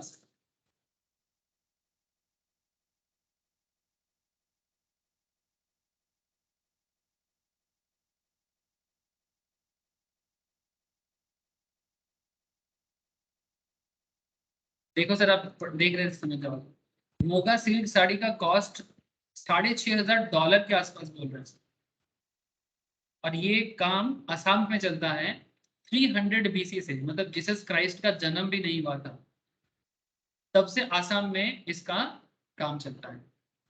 तो मोगा सिल्क का कुछ चीजें आप यहाँ पर देख सकते हो, जैसे ये साड़ी है, ठीक है। जस्ट एक आइडिया दे रहा हूँ मैं आपको, ठीक है, ठीक है। ये जिस सिल्क से ये साड़ी बना हुआ है ना सर, ये बहुत महंगा होता है, मोगा सिल्क का बना, ठीक है। और इसका जो टेक्निक है बनाने का, ये कोई नॉर्मल काम नहीं है। कभी हो सके तो यूट्यूब में देख सकते हो, इसका जो मतलब सीक्रेट है वो नहीं दिखाते हैं, मैंने कोशिश किया 2-4 बार देखने का, ठीक है। गोल्डन मोगा सिल्क भी बोलते हैं और महंगा होता है, ठीक है। तो बाकी आप रिसर्च कर लेना सर। अब एक एक चीज पे इतना बात करेंगे तो फिर आप लोग भी पागल हो जाए, ठीक है। So I hope you understand sericulture, silk worm का जो काम होता है, ठीक है। ये स्पेशल टेक्निक होता है, हर किसी के बस का बात नहीं है। कल्टीवेशन ऑफ ऑर्नामेंटल फ्लावर, ठीक है, इसको फ्लोरिकल्चर बोलते हैं। एंड फॉर्टिकल्चर, ठीक है, फॉरेस्ट्री एक्सेट्रा, ठीक है। ये सभी चीज इसके अंदर आ जाते हैं। Further the term agricultural produce means any produce out of cultivation of plants and rearing of life forms of animal except rearing of horses, ठीक है, on which either no further processing is done or such processing is done as is usually done by a cultivator or producer which does not alter its essential characteristic। मतलब आप जो भी कर रहे हो जिसमें प्रोडक्ट का मतलब जो चीज आप बना रहे हो उसका एसेंशियल कैरेक्टर आप नहीं बदल रहे हो, बट आप बस इतना काम कर रहे हो जो प्राइमरी मार्केट में सेल करने लायक है, प्राइमरी मार्केट में, सेकेंडरी मार्केट में नहीं, ठीक है। प्राइमरी मार्केट मतलब सब्जी मंडी, फूल मंडी, ठीक है, यहां तक आप लाते हो। जैसे मैं आपको एक मार्केट दिखाता हूँ, फ्लावर मंडी के याद आया मुझे, ठीक है। आपने खेती किया, फ्लोरिकल्चर किया, बहुत अच्छा किया। अब एशिया का फ्लावर मार्केट में लेके चलता हूँ मैं। एशिया का लार्जेस्ट फ्लावर मार्केट कहाँ है पता है आपको? Largest flower market in India sir Kolkata में, का जगह का नाम है सर। कभी हो सके तो सुबह सुबह उठ के चले जाना, मल्लिक घाट फ्लावर मार्केट, हावड़ा ब्रिज के नीचे है। एड्रेस भी बता दिया आपको, हावड़ा ब्रिज के नीचे है। मल्लिक घाट बोलने से कोई भी दिखा देगा, हावड़ा ब्रिज में गाड़ी चढ़। हाँ बोलो सर। सर मैं देखी हूँ। जानते हो सर, बहुत बड़ा मार्केट है, कभी हो सके तो इसके अंदर जाना, ठीक है। It's a big. गई थी। हाँ सर बोलो। हाँ सर गई थी। चलो सर बहुत बढ़िया, ठीक है। तो ये मार्केट क्या मार्केट है? Primary market. यही बताने के लिए मैं आपको बता रहा हूँ, this is a primary market. अगर आप इस प्राइमरी मार्केट तक प्रोडक्ट को लाते हो, ठीक है, ये आपका जीएसटी में नहीं आता सर। लेकिन यहाँ से पैकेजिंग करके, ठीक है, जैसे मानो ये सब जो सजाने का फूल है, इसके अंदर अगर आप देखे होंगे बहुत सारे ना सर, उसको क्या बोलते हैं सर, वो जो नॉर्मली पहाड़ी एरिया में होता है, का नाम क्या है, उसको बुके बनाते हैं सर, एक नाम है सर जो पहाड़ी एरिया में उसको खेती किया जाता है, क्या बोलते हैं उसको, मतलब इतना सुंदर उसको पैकेजिंग करके किया है, इस तरह का देखने में होता है सर। और भी सुंदर सुंदर चीजें हैं इस तरह का, ठीक है, क्या बोलते हैं इसको, ये सब फूल का एक नाम है सर, क्या बोलते हैं इसको, ये नाम याद नहीं आ रहा। तो ये ना नॉर्मल नहीं है, इसको क्या बोलता है, भूल गया सर। ठीक है, ये पहाड़ी एरिया में होता है, जैसे ठंड एरिया में भी होता है। तो ये सब फुल पैकेज होके बड़े बड़े कंपनी इसको ले लेता है और फिर इसको बड़े बड़े लोगों को बेचता है, काफी महंगा में बेचता है, डेली डेली उनके घर पे फूल चला जाता है। So my point is that अगर प्राइमरी मार्केट तक कोई ये सब चीज करता है, ठीक है, प्राइमरी मार्केट तक अगर कोई ऐसा करता है तो उसमें जीएसटी, तो बस यही बोला है, ठीक है, on which either no further processing is done on such processing is done as is usually done by cultivator or producer, which does not alter its essential characteristic but makes it marketable for primary. It is important to note that agricultural produce is either subject to no further processing at all, or if any processing is undertaken on the agricultural produce, it should not alter its essential character. मतलब agricultural produce में अगर कुछ processing आप करते हो तो एक बात का ध्यान रखना होगा, उसका एसेंशियल कैरेक्टरिस्टिक ना बदल जाए। अगर कैरेक्टरिस्टिक बदल जाएगा ना तो फिर वो अलग बात हो जाएगा सर।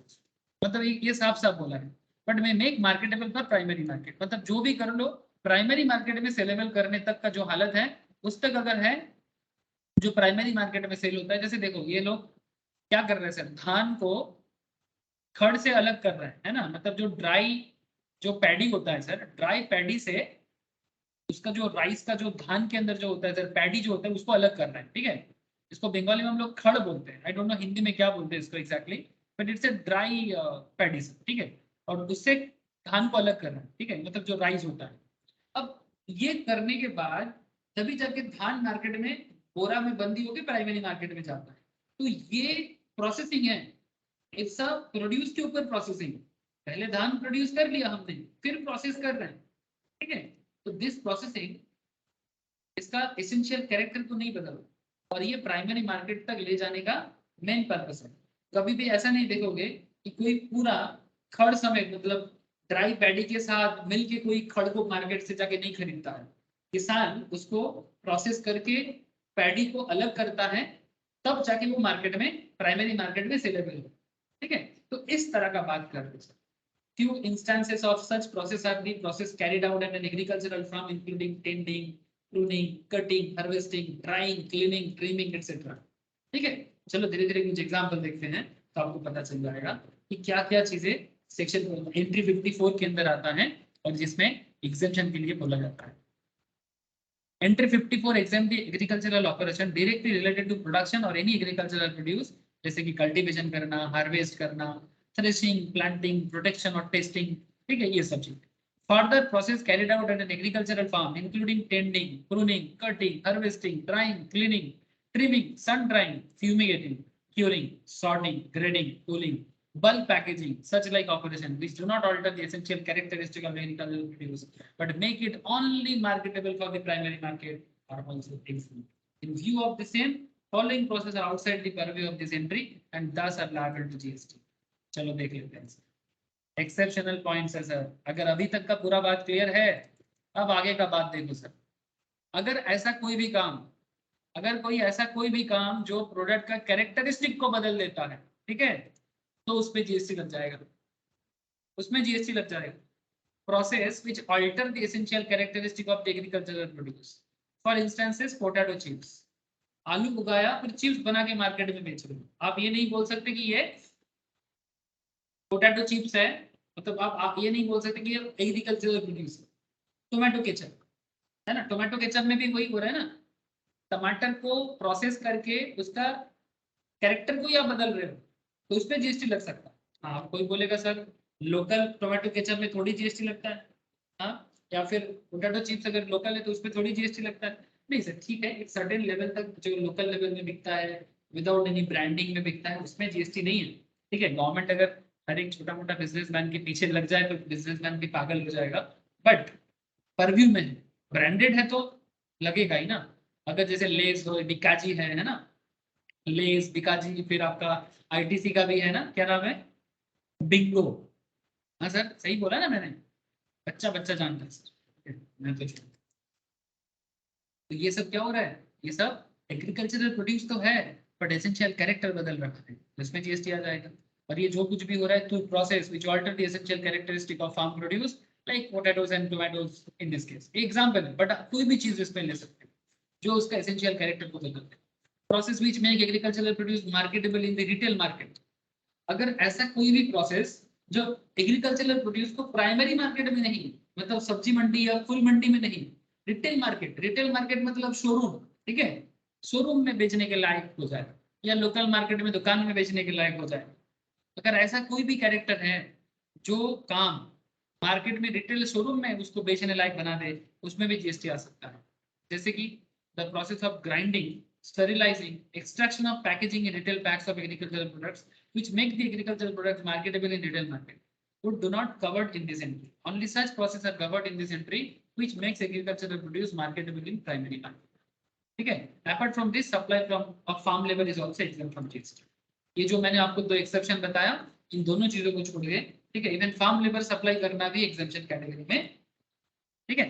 रेंटिंग और लीजिंग ऑफ एग्रो मशीनरी और बैकएंड लैंड, अगर आपका फांका जमीन है, ठीक है, एग्रो मशीनरी को रेंट पे दे रहे हो, ठीक है, जैसे कि आप देखोगे गांव साइड में ये सब देख रहे हो ना सर, कोई ट्रैक्टर को भाड़े पे दे रहा है तो कोई पावर टूलर को भाड़े पे दे रहा है, जिनके घर पे खेती बाड़ी है में भी देनो, ठीक है, पावर टूलर, ट्रैक्टर, फिर ये क्या है सर, खड़ काटने वाला मशीन, मतलब पैडी काटने वाला या गेहूं काटने वाला मशीन, ठीक है, ये सब चीजें अगर भाड़े पे दे रहे हैं ना, ठीक है, item D of the entry exempt renting of leasing of agro machinery और बैकएंड लैंड विद और without structure incidental to its use, ठीक है, ये भी जीएसटी के बाहर। एक एग्जांपल पढ़ते हैं सर, थोड़ा क्लैरिटी हो जाए, इतना देर से बहुत कुछ बोल रहा है, थोड़ा क्लैरिटी हो जाना चाहिए। मूलचांद, मूलचांद कौन है, अरे कोई फार्मर होगा सर, ठीक है, जय जवान जय किसान, किसने बोला था बता सकते हो, हमारे देश में एक नारा, हाँ कौन बोला था, नेहरू, शास्त्री जी, लाल बहादुर शास्त्री। हाँ सर, लाल बहादुर शास्त्री, भारत का मतलब महान प्राइम मिनिस्टर में से एक, ठीक है, सच में महान, ठीक है, महान थे बोल के ही ना कुछ हो गया उनके साथ, कर दिया जो भी हो, कंट्रोवर्सी में नहीं बात करूंगा, तो उन्होंने ही पहले बोला था कि अगर देश को सेव करना है, उन्होंने ऐसे एक टाइम पे देश का कंट्रोल लिया था, उस टाइम पे भारत बहुत मुश्किल में था, बहुत ज्यादा, क्योंकि इंडिपेंडेंस के बाद ज्यादा टाइम नहीं हुआ था, नेहरू जी भी चला गया था, ठीक है, और चाइना अटैक किया था, पाकिस्तान भी अटैक किया था, मतलब पाकिस्तान को हम लोग चुप करा सकते थे बट वार मतलब पाकिस्तान तो पागल है, उनको तो कुछ अता पता होता नहीं है, सिर्फ क्राइम करना आता है, मतलब आतंक पैदा करना आता है, और चाइना के साथ पैक्ट होके मतलब भारत को अटैक करके इन्वेजन करना चाहता है, जैसे तिब्बत को ले लिया, ऐसे पीरियड में शास्त्री जी को भारत का प्राइम मिनिस्टर बनाया गया था, अच्छा डिसीजन लिया था उन्होंने, और उन्होंने ये भी बोला था कि अगर देश को स्ट्रांग करना है, दो जगह में भारत को उन दिनों ध्यान देना चाहिए था, जैसे आजकल हम लोग टेक्नोलॉजी का बात करते हैं, मोदी जी बात करते हैं मेक इन इंडिया का, ठीक है, उन दिनों जरूरी था सर किसान को ठीक करना, क्योंकि भारत को खुद का खाने के लिए भी जो जरूरी खाना है ना वो भी प्रोड्यूस करना नहीं आता था, अमेरिका से गेहूं लेना पड़ता था सर उधारी में, हो सके तो रिसर्च करिएगा, 65-70 के टाइम पे अमेरिका हमसे जो गेहूं देता था उसका एक कॉन्ट्रैक्ट हुआ था अमेरिका के साथ, उसका नाम था PL480, हो सके तो रिसर्च कीजिए, इंडिया यूएस फूड एग्रीमेंट, मतलब भारत के पास ये एक बहुत ही इंटरेस्टिंग कॉन्सेप्ट है, मजा का बात क्या है जानते हो, 65-70 के टाइम पे भारत को यूएस से गेहूं लेने के लिए एग्रीमेंट करना पड़ा था, 1960 Indo US food agreement, if possible must go through sir, ठीक है, बट एक इंटरेस्टिंग फैक्ट है, रिसेंटली मोदी जी को ये यूक्रेन वार के बाद अमेरिका ने बोला कि आपको व्हीट एक्सपोर्ट करना पड़ेगा, बट मोदी जी ने ना कर दिया, इसके पीछे रीजन है क्योंकि कोरोना में इंडिया का भी प्रॉब्लम बहुत हुआ है, तो मोदी जी भारत को प्रॉब्लम में नहीं डालना चाहते हैं, इसीलिए एक्सपोर्ट में रेस्ट्रिक्शन लगा दिए, बट बाइडेन बार बार बोल रहे हैं कि आप गेहूं मुझे दो, मुझे चाहिए, मतलब 1960 में जो अमेरिका, एक्चुअली अमेरिका ने 2 प्रस्ताव दिया था, क्योंकि भारत को खाना तक नहीं मिलता था, ठीक है, अपना खाना खुद बनाना तक नहीं आता था, तो अमेरिका ने बोला था कि ये काम करिए, ब्रिटिश चला गया ठीक है, वो आपको लूटा, बट आप अमेरिका को दे दो भारत को हम भारत को 20 साल में बना के आपको दे देंगे, ठीक है। तो बेसिकली अमेरिका भारत को मतलब लीज पे लेना चाहता था, भारत के रिसोर्सेज को, जैसे ब्रिटिश ने लूटा वैसा अमेरिका भी लेना चाहता था। पर उस टाइम पे नेहरू जी बोला नहीं नहीं, ऐसे तो इतना बड़ा प्रॉब्लम से हम लोग बाहर आए हैं, अब फिर से और एक प्रॉब्लम में नहीं जाना है, ठीक है। फिर बोला कि तो फिर क्या करोगे, खरीदोगे, बोले नहीं लोन दे सकते हैं तो दीजिए। आई थिंक 95 में इस लोन को खत्म हो पाया सर। मतलब अमेरिका गेहूं देता था तब जाके हम लोग खाना खाते, आज उल्टा है। आज India world second largest wheat producer है। ऑब्वियसली ये अचीवमेंट समय लगा, but it's a great achievement, ठीक है। समय के साथ शायद ऐसा लगता है सर ये क्या बड़ा कर दिया, बट बहुत बड़ा चीज है सर, ठीक है, बहुत बड़ा चीज। तो what ever I hope understand. तो उसी दौरान ये कॉन्सेप्ट चालू किया था लाल बहादुर शास्त्री जी ने, जय जवान जय किसान, देश को रक्षा करो और देश में खाना बनाओ। जैसे आज क्या बोल रहे हैं, make in India, technology use करना है देश में बनाओ, ठीक है। डिफेंस का प्रोडक्ट करना है देश में बनाओ, कर रहा है भारत, कर रहा है सर, ठीक है, काफी पहले से अच्छा कर रहा है। मिसाइल बना रहा है, ब्रह्मोस मिसाइल सेल किया फिलीपींस को, म्यांमार को। हाँ, से वंदे मातरम खुद बनाया। वंदे माता, वंदे वंदे भारत एक्सप्रेस ट्रेन बना रहा है। हाँ वंदे मातरम। वंदे भारत एक्सप्रेस ट्रेन बना, बुलेट ट्रेन बना रहा है सर, मतलब सेमी बुलेट ट्रेन। भारत बदल रहा है, ठीक है, और हम लोग इस बदलते भारत का साक्षी हो रहा है सर, ठीक है। हम लोग इसका एकदम साक्षात दर्शन कर रहे हैं, इसका मतलब मजा आ रहा है सर। जो भी हो, भारत का इतिहास समझोगे तो समझ पाओगे कि ये कितना बड़ा बड़ा अचीवमेंट हो रहा है।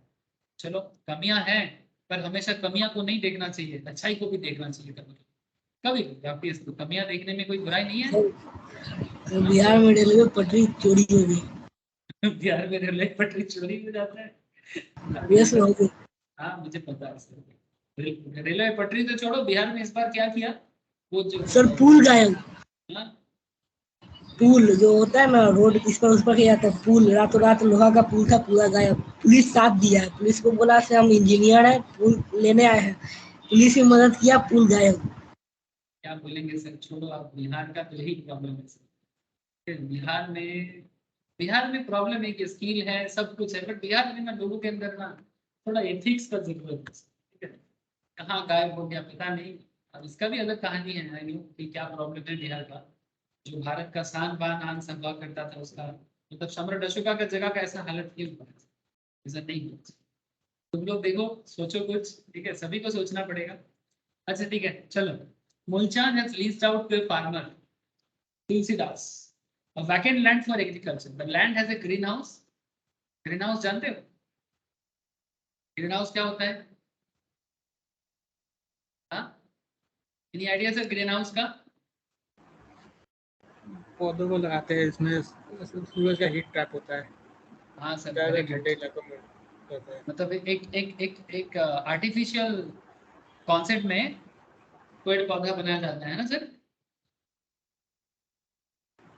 ग्लास का उस टाइप का, ग्लास का होता है, ठीक है। ये थोड़ा कॉस्टली होता है ना सर, काफी कॉस्टली होता है। इस तरह का देखने में होता है ना ग्रीन हाउस, ठीक है। आजकल ग्रीन हाउस फार्मिंग बढ़ रहा है, ठीक है। चलो आइडिया हो गया। The land is greenhouse and a storage shed which are incidental to its use for agriculture. So leasing of vacant land with greenhouse and a storage shed which is incidental to its agriculture is exempt from GST. ठीक है, एकदम clear कर दो। ये तो था agriculture related बातें। अब हम लोग एग्रीकल्चर में एक एक्स्ट्रा पॉइंट बात करते हैं, एग्रीकल्चर एक्सटेंशन ऑफ सर्विस। अब एग्रीकल्चरल एक्सटेंशन सर्विस क्या है, ठीक है सर। एग्रीकल्चरल एक्सटेंशन सर्विस, इसको AES कहते हैं, ठीक है। Item F of the entry, exempt agricultural extension service (AES). Said service have been defined under the notification to mean the application of scientific research and knowledge to agricultural practice. देखो sir, अगर देश को develop करना है ना, तो scientific research develop करना। अच्छा हम लोग साइंस करते हैं, क्या आप लोगों में से कोई मुझे साइंस का हिंदी या बंगाली बोल सकते हो? साइंस को हिंदी में क्या बोलते हैं? विज्ञान। हाँ सर, हम लोग बंगाली में ऐसे लिखते हैं ना। Thank you sir. अब विज्ञान को तोड़ोगे। सर मोदी साहब साइंस से। हाँ सर, हाँ मोदी साहब साइंस से। ठीक है, ठीक, मुझे समझ में आ गया सर। विज्ञान का नॉर्मल मतलब बोलो तो विशेष ज्ञान, विशेष ज्ञान नहीं, बिना ज्ञान। हट, बिना ज्ञान बिना ज्ञान कैसे हो सकता है सर? ऐसा मत बोलो सर विज्ञान मतलब साइंस है। मैं आपको विचित्र ज्ञान। विचित्र ज्ञान ये क्या हो गया सर? ये संस्कृत है, इसका मतलब है ट्रू नॉलेज, सत्य ज्ञान। ये तो हमारे देश का दुख है सर, हम लोग सिर्फ साइंस साइंस चिल्लाते हैं, कभी हम लोग समझते नहीं है कि साइंस क्या है। Science means true knowledge, true, सच क्या है, सच को ढूंढना साइंस होता है। ठीक है, यही संस्कृत के बी का मतलब है सत्य। ठीक है, हम लोग बोलते हैं ना विशुद्ध, विशुद्ध मतलब, विशुद्ध मतलब क्या, यहाँ पर V is used as a सत्य। ठीक है, जो सत्य है, शुद्ध है, विशुद्ध। ठीक है, ये सब वर्ड यूज होता है हिंदी में, संस्कृत से आया है।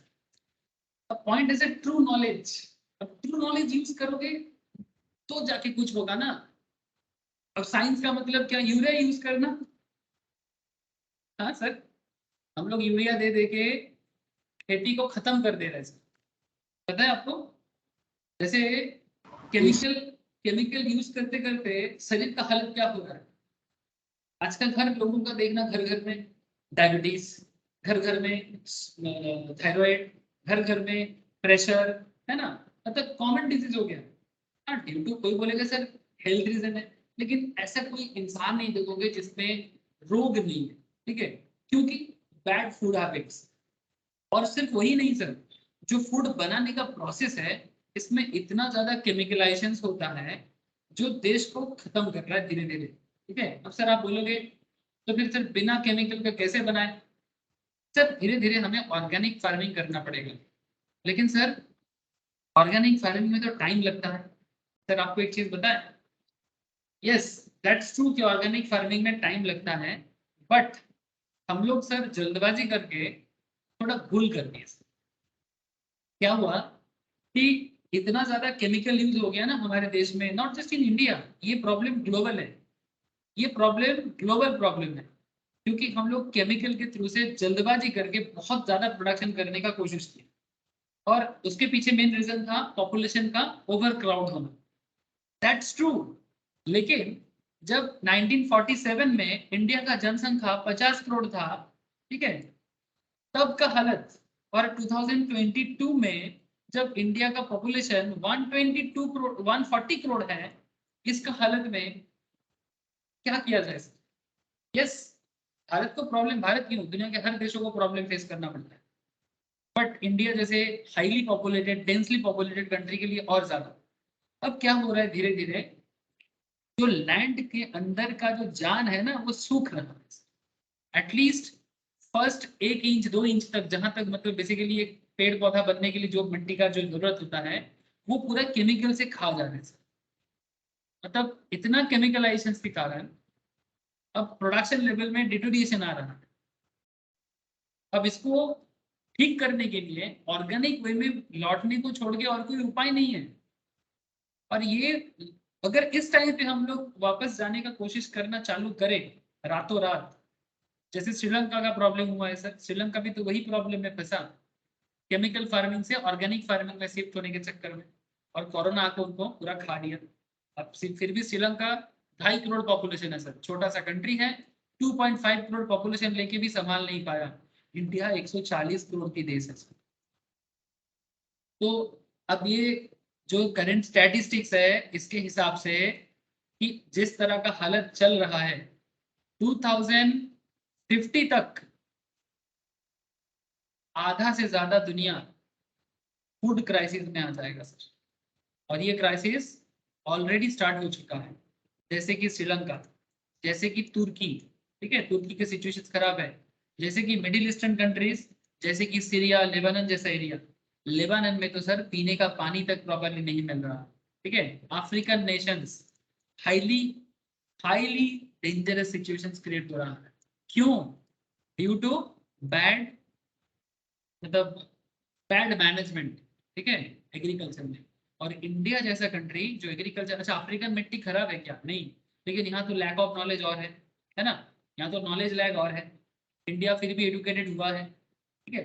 अब ये प्रॉब्लम है सर कि अगर आज के डेट में केमिकल फार्मिंग से बचना है, ट्रू नॉलेज यूज करना है, सच ढूंढना है और उसको यूज करके साइंटिफिक रिसर्च के थ्रू से एग्रीकल्चरल प्रैक्टिस को ग्रो करना है। एग्रीकल्चर का मतलब कोई पुराने जमाने का मतलब खेती बाड़ी मतलब एकदम खराब हालत, ऐसा नहीं सर। समय बदल गया, अब बदलते समय में जो समझ पा रहे हैं वो समझ रहा है, जो नहीं समझ पा रहे हैं, मैं आपको बोलता हूँ अब आगे आगे एग्रीकल्चर में एमबीए करने के लिए लोग पागल होगा, लिख के रख लो, ठीक है। MBA in agricultural management, guarantee देता हूँ, ये फ्यूचर कोर्स है देश का। और एग्रीकल्चर रिलेटेड जो पढ़ाई है, एग्रीकल्चर हाँ बोलो। हाँ लोग अभी एग्रीकल्चर कर रहे हैं। हाँ कर रहे हैं सर, काफी पहले से लोगों के अंदर कॉन्शियसनेस आया है, काफी आया है। राजस्थान में सूखा है, अब राजस्थान का सूखा जमीन में आप सोचोगे नहीं, एक बंदा गवर्नमेंट जॉब करता था। स्ट्रॉबेरी उगा रहा हाँ बोलो। है, स्ट्रॉबेरी उगा रहा है। स्ट्रॉबेरी कर रहा है, सबसे ज्यादा राजस्थान के जमीन के लिए परफेक्ट है सर, वो क्या बोलते हैं इसको, अरे एलोवेरा।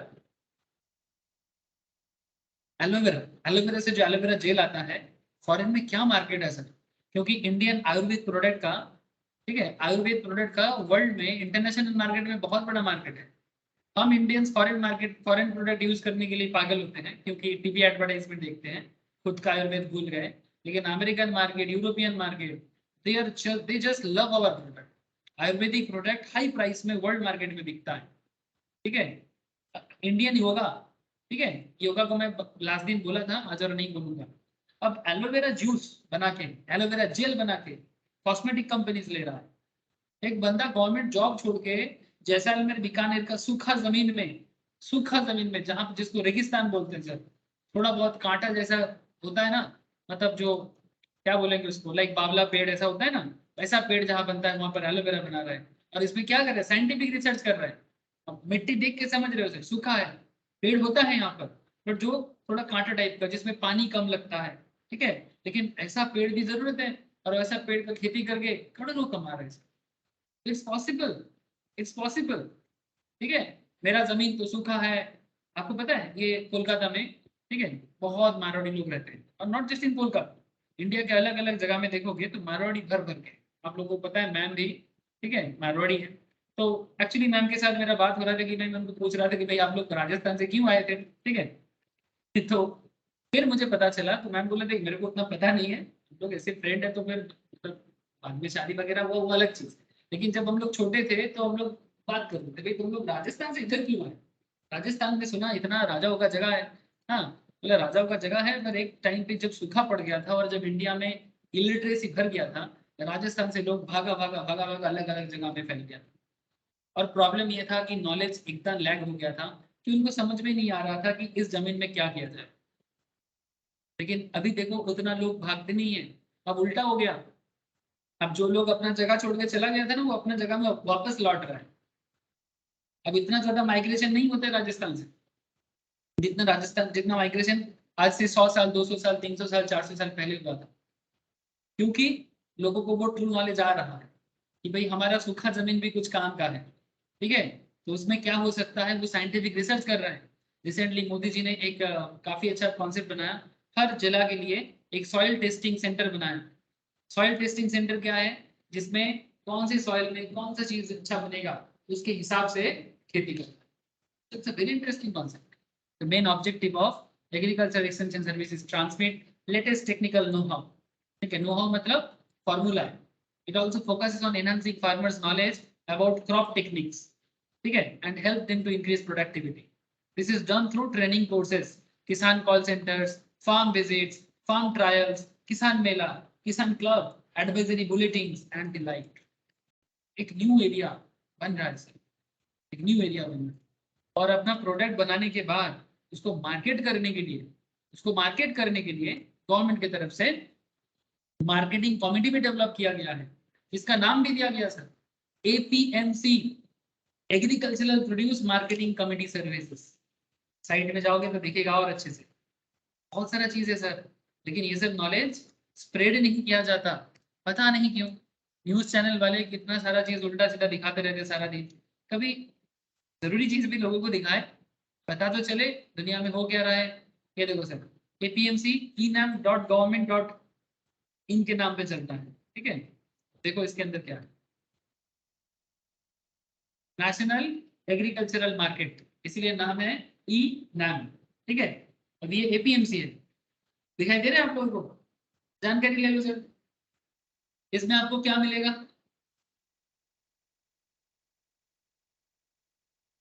इसमें आपको क्या पता चलेगा, इसमें आपको ईना मंडीज, मंडीज में जाओगे तो कहाँ कहाँ क्या मंडी होता है, मतलब आप अपना प्रोडक्ट कहाँ सेल करोगे, ठीक है। ये देखो कॉन्टैक्ट डिटेल, ट्रेडिंग डिटेल्स, ठीक है। यहाँ पर आप इनाम कवरेज में स्टेट वाइज, ठीक है, स्टेट वाइज भी आपको पता चलेगा। स्टेट एंड APMC इंडिकेटेड इनाम 1260 market in 22 states and 3 union territories, ठीक है। कश्मीर से लेके, ठीक है, मणिपुर, मिजोरम, नॉर्थ ईस्ट से लेके, देखो इतना सारा मंडी। वेस्ट बंगाल में 18 है, बिहार में 20 है, झारखंड में 19, उड़ीसा में 54, आंध्र प्रदेश में, तेलंगाना में 33, आंध्रा में 57, तमिलनाडु में 127 मार्केट है, राजस्थान में 145, गुजरात में 122, महाराष्ट्र में 118। कैन यू इमेजिन सर, इतना सारा मार्केट के बारे में लोगों को बताना, कि अपना प्रोडक्ट कहाँ जाके सेल करोगे उसके बारे में बताना, ठीक है। वेदर फोरकास्ट देना, है ना, वेदर फोरकास्ट कि बारिश कब होगा, बारिश टाइम पे होगा कि नहीं, क्योंकि आजकल टेक्नोलॉजी है। एग्रीकल्चर करना कोई पुराना जमाने का मतलब सो कॉल्ड बैक बैक चीज, मतलब बैकडेटेड चीज नहीं है सर। खाना नहीं मिलेगा ना, सब कुछ बेकार हो जाएगा, ठीक है। तो you will get the details, ठीक है। मतलब कौन सा डिस्ट्रिक्ट अच्छा काम कर रहा है उसका भी होता है सर, ठीक है। एस्पिरेशनल डिस्ट्रिक्ट्स, मतलब डिस्ट्रिक्ट वाइज कहाँ एग्रीकल्चर अच्छा हो रहा है, उसका डेटा आपको मिलेगा। ये देखो सर, कौन एग्रीकल्चर में कितना अच्छा कर रहा है, ये बहुत बड़ा साइट है सर। आप चाहो तो इसमें फार्मर्स, ट्रेडर्स, जो बिजनेस करना चाहता है, ठीक है, जो ट्रेड करना चाहता है, जिसके फैमिली में एग्रीकल्चर का कनेक्शन है, ठीक है, जो एग्रीकल्चर के फैमिली से नहीं है बट वो एग्रीकल्चरल प्रोडक्ट का बिजनेस करना चाहता है, ठीक है, वो लोग यहाँ पर आ सकता है, यहाँ पर आके देख सकता है, ठीक है। क्योंकि देखो सर, खाने का चीज, ठीक है, लोगों को चाहिए, जिंदगी भर इसका मार्केट रहेगा, जितना समय जाएगा और मार्केट होगा, ठीक है। आप जाके चेक करो कि क्या क्या होता है गवर्नमेंट की तरफ से, ठीक है। किसान रथ, गवर्नमेंट क्या क्या ला रहे हैं, देखो राजस्थान स्टेट हैज रिवाइज्ड कृषि कल्याण सेस, ठीक है। तो बहुत सारा चीज के ऊपर यहाँ पर बात होता है, ये आप लोगों को मैं बताऊंगा, कि आप लोग जरूर ये सब चीज के बारे में देखिए। प्राइस डिटेल्स देखना चाहोगे, चलो किस चीज का प्राइस देखना चाहते हैं, चलो स्टेट वाइज। अच्छा यहाँ पर देखो सर, उड़ीसा, उड़ीसा में APMC मतलब एग्रीकल्चरल मार्केटिंग का जो कमीशन है सर, APMC, ठीक है, एग्रीकल्चरल प्रोड्यूस मार्केटिंग कमेटी का जो सर्विसेज है, तो ये लोग ये सब डेटा को डिक्लेयर करता है मार्केट में।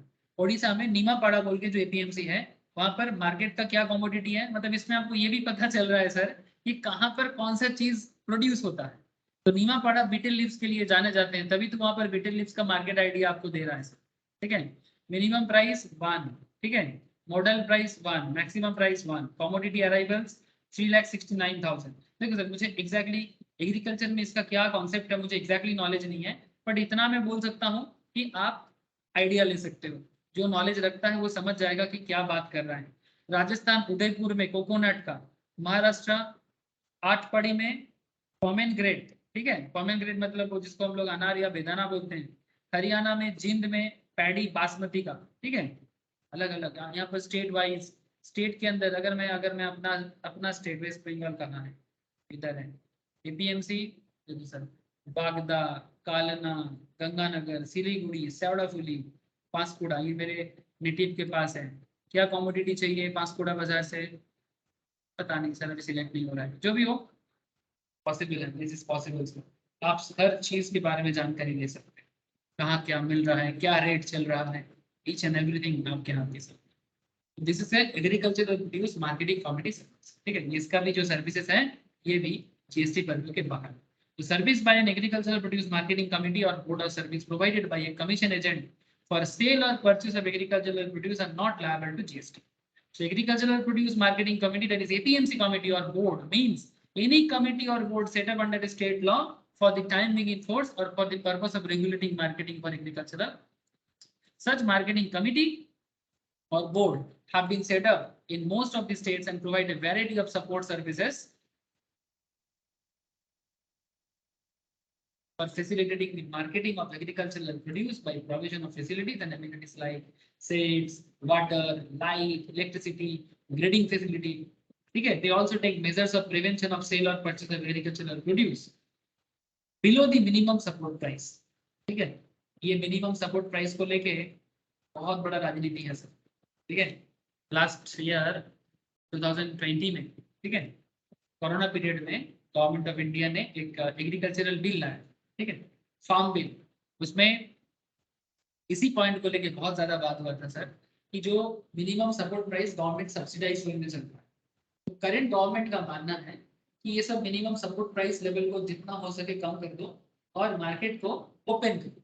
ठीक है, मतलब like any other businessman, farmer भी एक एंटरप्रेन्योर की तरह ओपन मार्केट में अपना प्रोडक्ट सेल करेगा, जिसको जहां मर्जी सेल करेगा.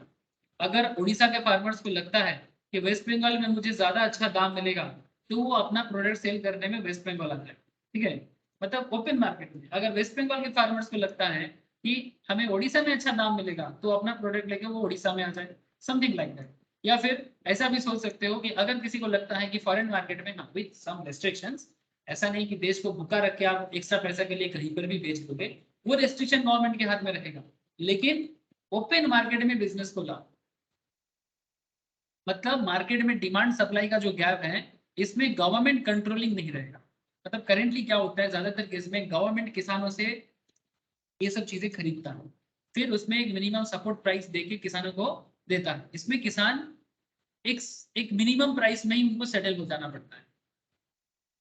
ठीक है, अब मिनिमम प्राइस में सेटल होने के कारण किसान कभी अपना जगह, मतलब अपना मार्केट को बढ़ा नहीं पाता. वो गरीब या मिडिल क्लास है तो वही रह जाता है. ज्यादातर केस में गरीब है, मतलब एनुअल इनकम वही 1.5 लाख, 2 लाख, 2.5 लाख के बीच में, 3 लाख के बीच में, 5 लाख से ज्यादा होता नहीं है.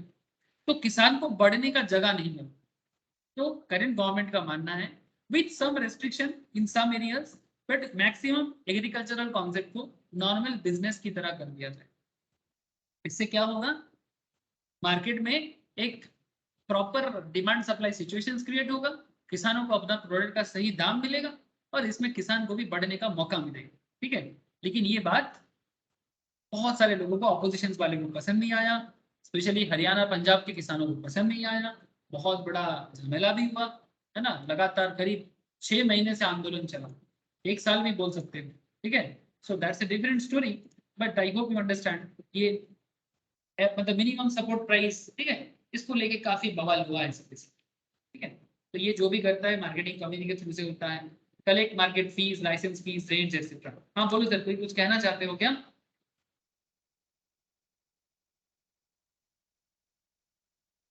बोलो सर, समझ में आ रहा है? हेलो. Yes sir. है sir. Service provided by such agricultural producing marketing committee. अगर आप मुझे पूछोगे सर आप किसका सपोर्टर थे, सर मैं किसका सपोर्टर था ये बड़ा बात नहीं है. ठीक है, मैं बीजेपी को सपोर्ट कर रहा था, मतलब करंट गवर्नमेंट के डिसीजंस को, या फार्म बिल के जो लोग अपोज कर रहे थे उनका. बट मेरा पर्सनल मानना ऐसा था सर कि एक छोटा सा मानना है सर, जो गलती पहले हो चुका है वो हो चुका है. जो नारा लाल बहादुर शास्त्री ने लगाया था, जय जवान जय किसान, उसमें भारत आत्मनिर्भर तो बना, अपना खाना बनाना तो सीख गया, लेकिन अब फार्मर्स को अपने आप में प्राउड होने का जगह होना चाहिए. आज ऐसा हुआ है सर कि किसान का बेटा किसान नहीं बनना चाहता. क्योंकि इसीलिए नहीं बनना चाहता क्योंकि ग्रोथ नहीं है. ग्रोथ क्यों नहीं है? कहीं ना कहीं वो गवर्नमेंट पॉलिसी रेस्ट्रिक्शन के कारण फंस जा रहा है, अटक जा रहा है. इस हिसाब से मेरे को लगता है ये जो कॉन्ट्रैक्ट फार्मिंग के बारे में करंट बिल में बोला था, करंट डिमांड सप्लाई के अंदर फार्मर्स को, फार्मर तो है, बट फार्मर को आप एक एंटरप्रेन्योर भी बनाओ. ठीक है, फार्मर को एक बिजनेसमैन की तरह भी सोचने दो. ठीक है, ताकि वो अपना प्रोडक्ट अपने मर्जी से सही मार्केट में सही दाम पे बेच पाए. ठीक है, कोई बोला था कि इसमें मार्केट में प्राइस बढ़ जाएगा, नहीं सर, मार्केट में प्राइस कभी भी उल्टा सीधा नहीं बढ़ता है। मार्केट में प्राइस अल्टीमेटली उसी लेवल में आके रुकेगा, परफेक्ट कंपटीशन है इकोनॉमिक्स के हिसाब से तो एडजस्ट कर दे, ठीक है। लेकिन फार्मर्स को सही दाम मिले, क्या हो रहा है ना आज की डेट में जो बिजनेस सिस्टम है उसमें फार्मर्स को कम दाम मिलता है, मिडिलमैन को ज्यादा मिल जाता है। স্যার इसका আর্টিফিশিয়াল ডিমান্ড তৈরি করে তো প্রাইসটা বাড়াতে পারে, মানে এরকম করতে পারে। नहीं सर, आर्टिफिशियल डिमांड करके मार्केट में चीजों का दाम बढ़ाना अच्छा चीज नहीं है सर, ठीक है। और वो एग्रीकल्चरल प्रोड्यूस को आप कितना दिन स्टोर करके रखोगे सर? एग्रीकल्चरल प्रोड्यूस तो ज्यादा दिन तक स्टोर भी नहीं कर सकते, ये सब तो फ्राइजाइल चीजें, खत्म खराब हो जाएगा, ठीक है। तो ऐसा नहीं हो सकता सर। और कोई किसान के पास बहुत बैक सपोर्ट नहीं होता है, ठीक है। किसान के पास बहुत बैक सपोर्ट नहीं होता है, वो नहीं बेचेगा तो खा नहीं पाएगा। They are daily earner, daily earn करते हैं, डेली खाते हैं। मतलब मैं भारत का 80% फार्मर्स का बात कर रहा हूँ, 20% रिच फार्मर्स है उनका बात अलग है, बट जो 80% पोर फार्मर्स है, मार्जिनल फार्मर्स है, उनके बारे में सोचना है। 20% रिच फार्मर जो है उनको छोड़ो, उनका जो है ठीक है, दे आर जमींदार, पर जो 80% मार्जिनल फार्मर है इनका क्या? ये क्या जिंदगी भर गरीबी रहेगा? वही जो है उसी के बेसिस में क्या उनको भी पढ़ने का मौका नहीं मिल सकता just because of government restriction? मतलब ये थोड़ा कंट्रोवर्शियल है। Yes, there may be a problem है सर, मैं ये नहीं बोलता कि प्रॉब्लम नहीं है कि कल अगर फार्मर के ऊपर से मिनिमम सपोर्ट प्राइस हट जाएगा, ठीक है, जो गारंटी गवर्नमेंट फार्मर्स को मिलता है, ठीक है। लेकिन पॉइंट ये कि ये गारंटी के चक्कर में फार्मर्स का जिंदगी वहीं पर जहां थे वहीं पर है, आगे नहीं बढ़ पा रहा है सर। और फार्मर का बेटा फार्मर नहीं बनना चाहता तो फिर आगे फार्मिंग कौन करेगा? फिर ऐसा होगा कि सारा बड़ा कंपनी फार्मर्स को जॉब देगा और फार्मिंग करेगा। ये तो अच्छा बात नहीं है ना। ठीक जिस तरह से आपको पता है दार्जिलिंग में यही चीज हुआ। दार्जिलिंग टी दुनिया भर में इतना प्रसिद्ध है, लेकिन आपको पता है दार्जिलिंग टी का करंट मार्केट कंडीशन बहुत खतरनाक हालत में है। क्यों? क्योंकि न्यू जनरेशन नहीं करना चाहता। क्यों नहीं करना चाहता? वही problem, lack of motivation, lack of government facilities, lack of marketing facilities. मतलब बिजनेसमैन की तरह नहीं देखा जाता। और आज जो कंपनीज जो है दार्जिलिंग में, इसीलिए बड़ा बड़ा कंपनी आके टी को चला रहा है। अब टी देखो एसेंशियल्स में नहीं है तो बड़ा कंपनी चला सकता है, लेकिन वहां पर भी प्रॉब्लम्स है। तो क्या आगे ऐसा होगा क्या कि सारा का सारा फार्म लैंड को प्राइवेट प्लेयर लोग खरीद लेगा? क्योंकि किसान का बेटा तो खेती नहीं करेगा। तो अगर किसान का बेटा किसान नहीं बनेगा तो फिर आगे किसान खेती कौन करेगा? खेती कोई तो करेगा सर, है ना। तब रिलायंस आके बोलेगा ठीक है मेरे को दे दो, पश्चिम बंगाल में खेती मैं करूंगा, बदले में मैं लोगों को जॉब दे दूंगा। मतलब लोगों का তখন आजकल দাম ऐसा বেড়ে যাবে। हाँ, मतलब लोगों का आजकल ऐसा हुआ सर, ठीक है। लोगों को सिर्फ जॉब चाहिए, क्या जॉब करना है पता नहीं है, बट जॉब करना है। अपना जमीन छोड़ के जॉब, मतलब चाकरी करने के लिए जाएगा, जॉब करने के लिए। जमीन है खेती करो ना भाई, नहीं करना है क्यों? तो जॉब करने में ज्यादा पैसा है, बाहर रहेगा, कष्ट करेगा, शरीर खराब होगा, बट फिर भी खेती नहीं करना है। मतलब ये मेंटेलिटी बन जा रहा है सर। और इसमें अगर अभी भी नहीं रोक लगता है, अगर अभी तक इसमें सुधार नहीं आएगा तो आगे बहुत खतरनाक होने वाला है सर, ठीक है। और ऐसा नहीं कि कुछ नहीं मिला चलो खेती करते हैं, ये भी खतरनाक बात है, क्योंकि इसमें इन्वेंशन नहीं आएगा, इसमें साइंटिफिक रिसर्च नहीं आएगा, इसमें आप पैसा नहीं बना पाओगे। और जब पैसा नहीं आएगा मोटिवेशन नहीं आएगा, फाइनेंशियल स्टेबिलिटी चाहिए ना सर। और अगर आप मजा में काम नहीं करोगे तो फिर कैसे? मतलब ऐसा हो जाता है कि देख भाई कुछ मिला नहीं, खेती है पापा का, कर लेते हैं। और लोग भी ऐसा ही बोलता है, हाँ कुछ नहीं तो कम से कम खेती कर लेना। अरे क्या बात करो भाई, खेती नहीं होगा तो फिर जिंदगी चलेगा कैसे? लेकिन ये जो लोगों के अंदर जो एक पागलपंती चल रहा है ना, मतलब बेकार का पागलपंती जो वो ना समझ के कर रहा है। हर चीज में स्वैग है सर, बट वो स्वैग ढूंढना चाहिए। स्वैग समझते हो ना? सलमान खान का स्वैग बोलो या किसी का भी स्वैग, ठीक है। स्वैग है, खेती में भी स्वैग है, ठीक है, बट वो मॉडर्न वे में सोचना पड़ेगा सर, ठीक है। अब ये सब चीज बहुत बड़ा बात है सर, करने लगो तो खत्म नहीं होता, लेकिन it's a very important and interesting aspects of our society. Okay, ठीक है। तो बेसिकली जो भी एपीएमसी वगैरह करता है ये भी बड़ा लेवल में काम करता है सर, बट ये सब भी जीएसटी परव्यू में नहीं है, एग्जम्पशंस कैटेगरी में आता है, ठीक है। Warehousing of agricultural produce item E of entry 54 exempts loading, unloading, packing, storage, warehousing of agricultural produce. In this regard, following may be noted. यहाँ पर कुछ और पॉइंट है sir, loading, unloading, packing, storage, ये सब क्या एग्जेम्प्टेड है, but लेकिन किंतु परंतु process tea and coffee, tea use for making the beverages such as black tea, green tea, white tea होता है सर, ठीक है। और फर्स्ट फ्लैश में व्हाइट टी होता है, ठीक है। कभी कभी दार्जिलिंग या आसाम जाओगे या साउथ में मुन्नार जाओगे केरला में, ठीक है, मुन्नार हर एक जगह है सर। एलएफपी, ठीक है, एलएफपी है, मुन्नार है, दार्जिलिंग है, आसाम है, इवन शिमला में भी खेती होता है, चाय का होता है सर, ठीक है। So tea use for making the beverages, black tea, green tea, white tea, processed product made in tea factories. After carrying out several processes such as drying, rolling, shaping, refining, oxidation, packing, etc. on green leaf and is processed output of the same. Thus, green tea leaves and not tea is the agricultural produce.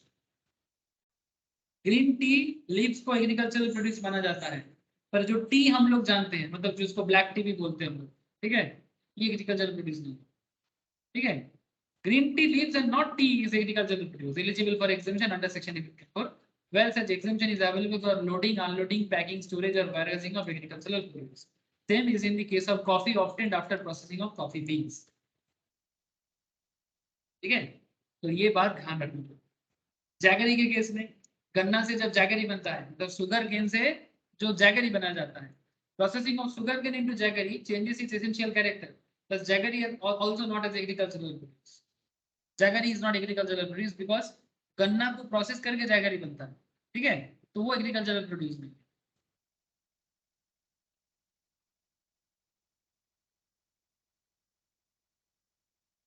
समझ तो आ रहा है ना sir. पाल्सेस, पाल्सेस commonly known as दाल, है ना, हम लोग पाल्स को क्या समझते हैं, दाल, ठीक है। दाल रोटी हर घर का बहुत बड़ा चीज है सर, ठीक है।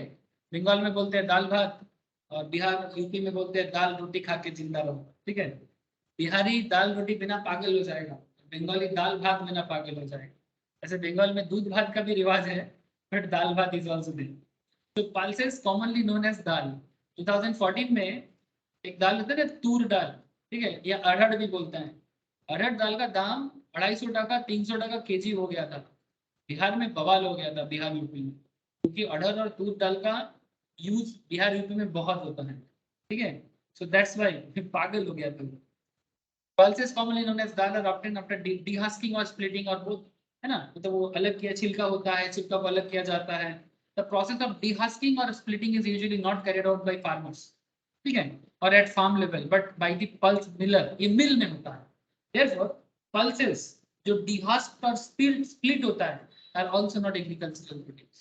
However, whole pulse grains such as whole gram मतलब बंगाल का जो बंगाल ग्राम भी बोलते हैं, मतलब चना, ठीक है, हम लोग बंगाली में बोलते हैं छोला, ठीक है, rajma etcetera are covered in the definition of agricultural जो होल में होता है, ठीक है। मतलब चना को क्या बोलते हैं, बंगाल ग्राम बोलते हैं। बंगाल ग्राम मतलब चना या छोला, ठीक है। तो गोटा में है तो एग्रीकल्चरल है, बट उसको जब डिहास कर दिया जाता है, स्प्लिट कर दिया जाता है, जब उससे छोला का दाल बनाया जाता है, चना दाल बोलते हैं ना, तब वो एग्रीकल्चरल नहीं है sir. In view of the above it is inferred that processed products such as tea, black tea, white tea, etc., processed coffee beans or powder or pulses, dehusked or split, jaggery, processed spices, processed dry fruits, processed cashew nuts, etc., fall outside the definition of agricultural produce and therefore do not fall within the item of entry number 54.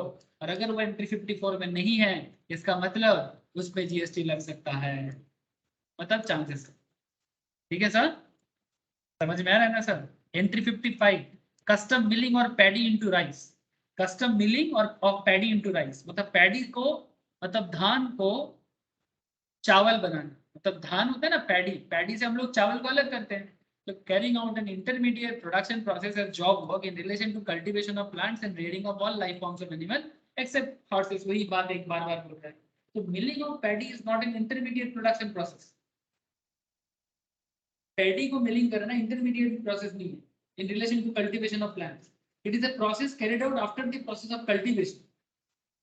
ये cultivation के बाद होता है, is over and paddy has been harvested, मतलब paddy harvest के बाद हम लोग मिल में लाके धान से चावल बनाते हैं, ये इमेज बता रहे sir.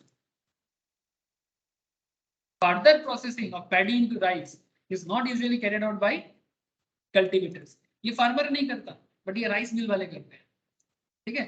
So milling of paddy into rice also changes is essential character, जो धान था वो चाल बन गया, अब वो अलग है। So therefore milling of paddy into rice cannot be considered as intermediate production process, और ये cultivation of plant for food fiber और other similar product of agricultural produce के अंदर आ जाता है, ठीक है। तो ये agricultural produce के लिए। So in view of the above, it is clarified that milling of paddy into rice is not eligible for exemption under section 55. Okay, एक illustration करते हैं और आज का क्लास कंप्लीट करेंगे। सुखिया दास is engaged in providing following service. With the help of information given below, determine which of the services provided by Sukhia Das are exempt from GST. Packaging of these onions purchased from village farmers into small packets of 1 kg each in Sukhia Das warehouse, so that same can be sold in nearby city mall. ठीक है? Warehousing of jaggery and tea and renting of warehousing of storage of agricultural produce. इसमें से कौन सा GST में आएगा और कौन सा GST में नहीं आएगा? सर पहला वाला जीएसटी में आएगा और दूसरा वाला भी जीएसटी में आएगा, तीसरा वाला नहीं आएगा। चलो देखते हैं क्या जवाब सही है सबका। Entry 54 connected with exempt the process of operation carried out in agricultural farm and agricultural produce which do not alter the essential character but make it marketable only for primary market. तो क्या mall में बेचना primary market है sir? Secondary है। So in the given case, though the packaging of onions does not alter the essential characteristic of onion, it makes them marketable for retail market and not for the primary market. And further, such packaging is being done by at the warehouse of Sukhia Das and not at an agricultural farm. Hence, said service are not exempt.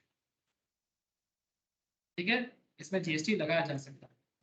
Entry 54 exempt the warehousing of agricultural produce. However, entry 24B exempt warehousing of certain specified items, some of which are not agricultural produce. Although jaggery and tea do not qualify as agricultural produce, their warehousing is specially exempt under entry 20. Point to be noted. Entry 54 में jaggery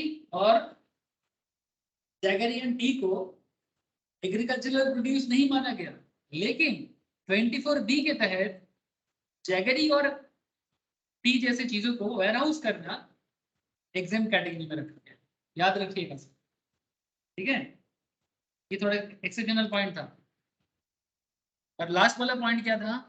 renting of warehouse for storage of agricultural produce, ये exempt category में तो आएगा, है ना। देखें, exempt the service of loading, unloading, packing, storage or warehousing of agricultural produce. The warehousing of agricultural produce is exempt, no doubt. ठीक है, entry 54. However, in the given case, service being provided are not warehousing service. Service being provided are not warehousing service, but renting of immovable property service, and such service are not exempt. अगर कोई immovable property service दे रहा है, वो exempt category में नहीं आता है, उसमें GST लग सकता है। Renting of warehouse for storage of agricultural produce जो है, वो जो है उसमें एग्जेम्पशन आ जाएगा, बट अगर कोई सर्विस प्रोवाइड करेगा तो उसमें GST लग जाएगा, ठीक है। मैं आपको GST एग्रीकल्चर रिलेटेड जो पॉइंट था सारा बता दिया। नेक्स्ट क्लास में मैं आपको थोड़ा शॉर्टकट यूज करूंगा, but education and health service दोनों बताऊंगा, ठीक है। उसके बाद ऐसे भी आप लोग देखो सर, ये कॉमन सेंस और बिजनेस नॉलेज का एरिया है, आप चाहो तो गो थ्रू करके खुद से भी थोड़ा बहुत पढ़ के रख सकते हो, ताकि जब मैं पढ़ाऊं आप फटाफट कनेक्ट कर लो, ठीक है। सो नेक्स्ट क्लास में एग्जेम्पशन ऑफ GST में मैं आपको बाकी पॉइंट में डिस्कशन करूँ। तब तक घर पे जरूर रिवाइज करिएगा सर। नोट्स नहीं है तो मुझे बोलो, मैं नोट शेयर कर देता, जिनके पास है वो पढ़ना चालू करें, ठीक है। और जिनके पास प्रीवियस लेक्चर नहीं है उनको मैं बैकअप बहुत जल्दी प्रोवाइड करूँ, ठीक है सर। इतना ही है नोट्स और बैक। ये सोने मुझे याद है, मैं करूँगा, ठीक है। आज कल तक कर अंश को भी कर दूंगा, सभी को, ठीक है। স্যার বলছিলাম এই কোম্পানির নোটসটা একটু পাঠিয়ে দেবেন ডিরেক্টর যেটা বলেছিলেন। তিন ডিরেক্টর ওই স্যার ডিরেক্টর। আচ্ছা আচ্ছা, এটা আমি পাঠিয়ে হোয়াটসঅ্যাপ করতে পারবো, আমি একটু ভুলে গেছিলাম। ঠিক আছে স্যার, করে দিচ্ছি। শরীর ভালো আছে?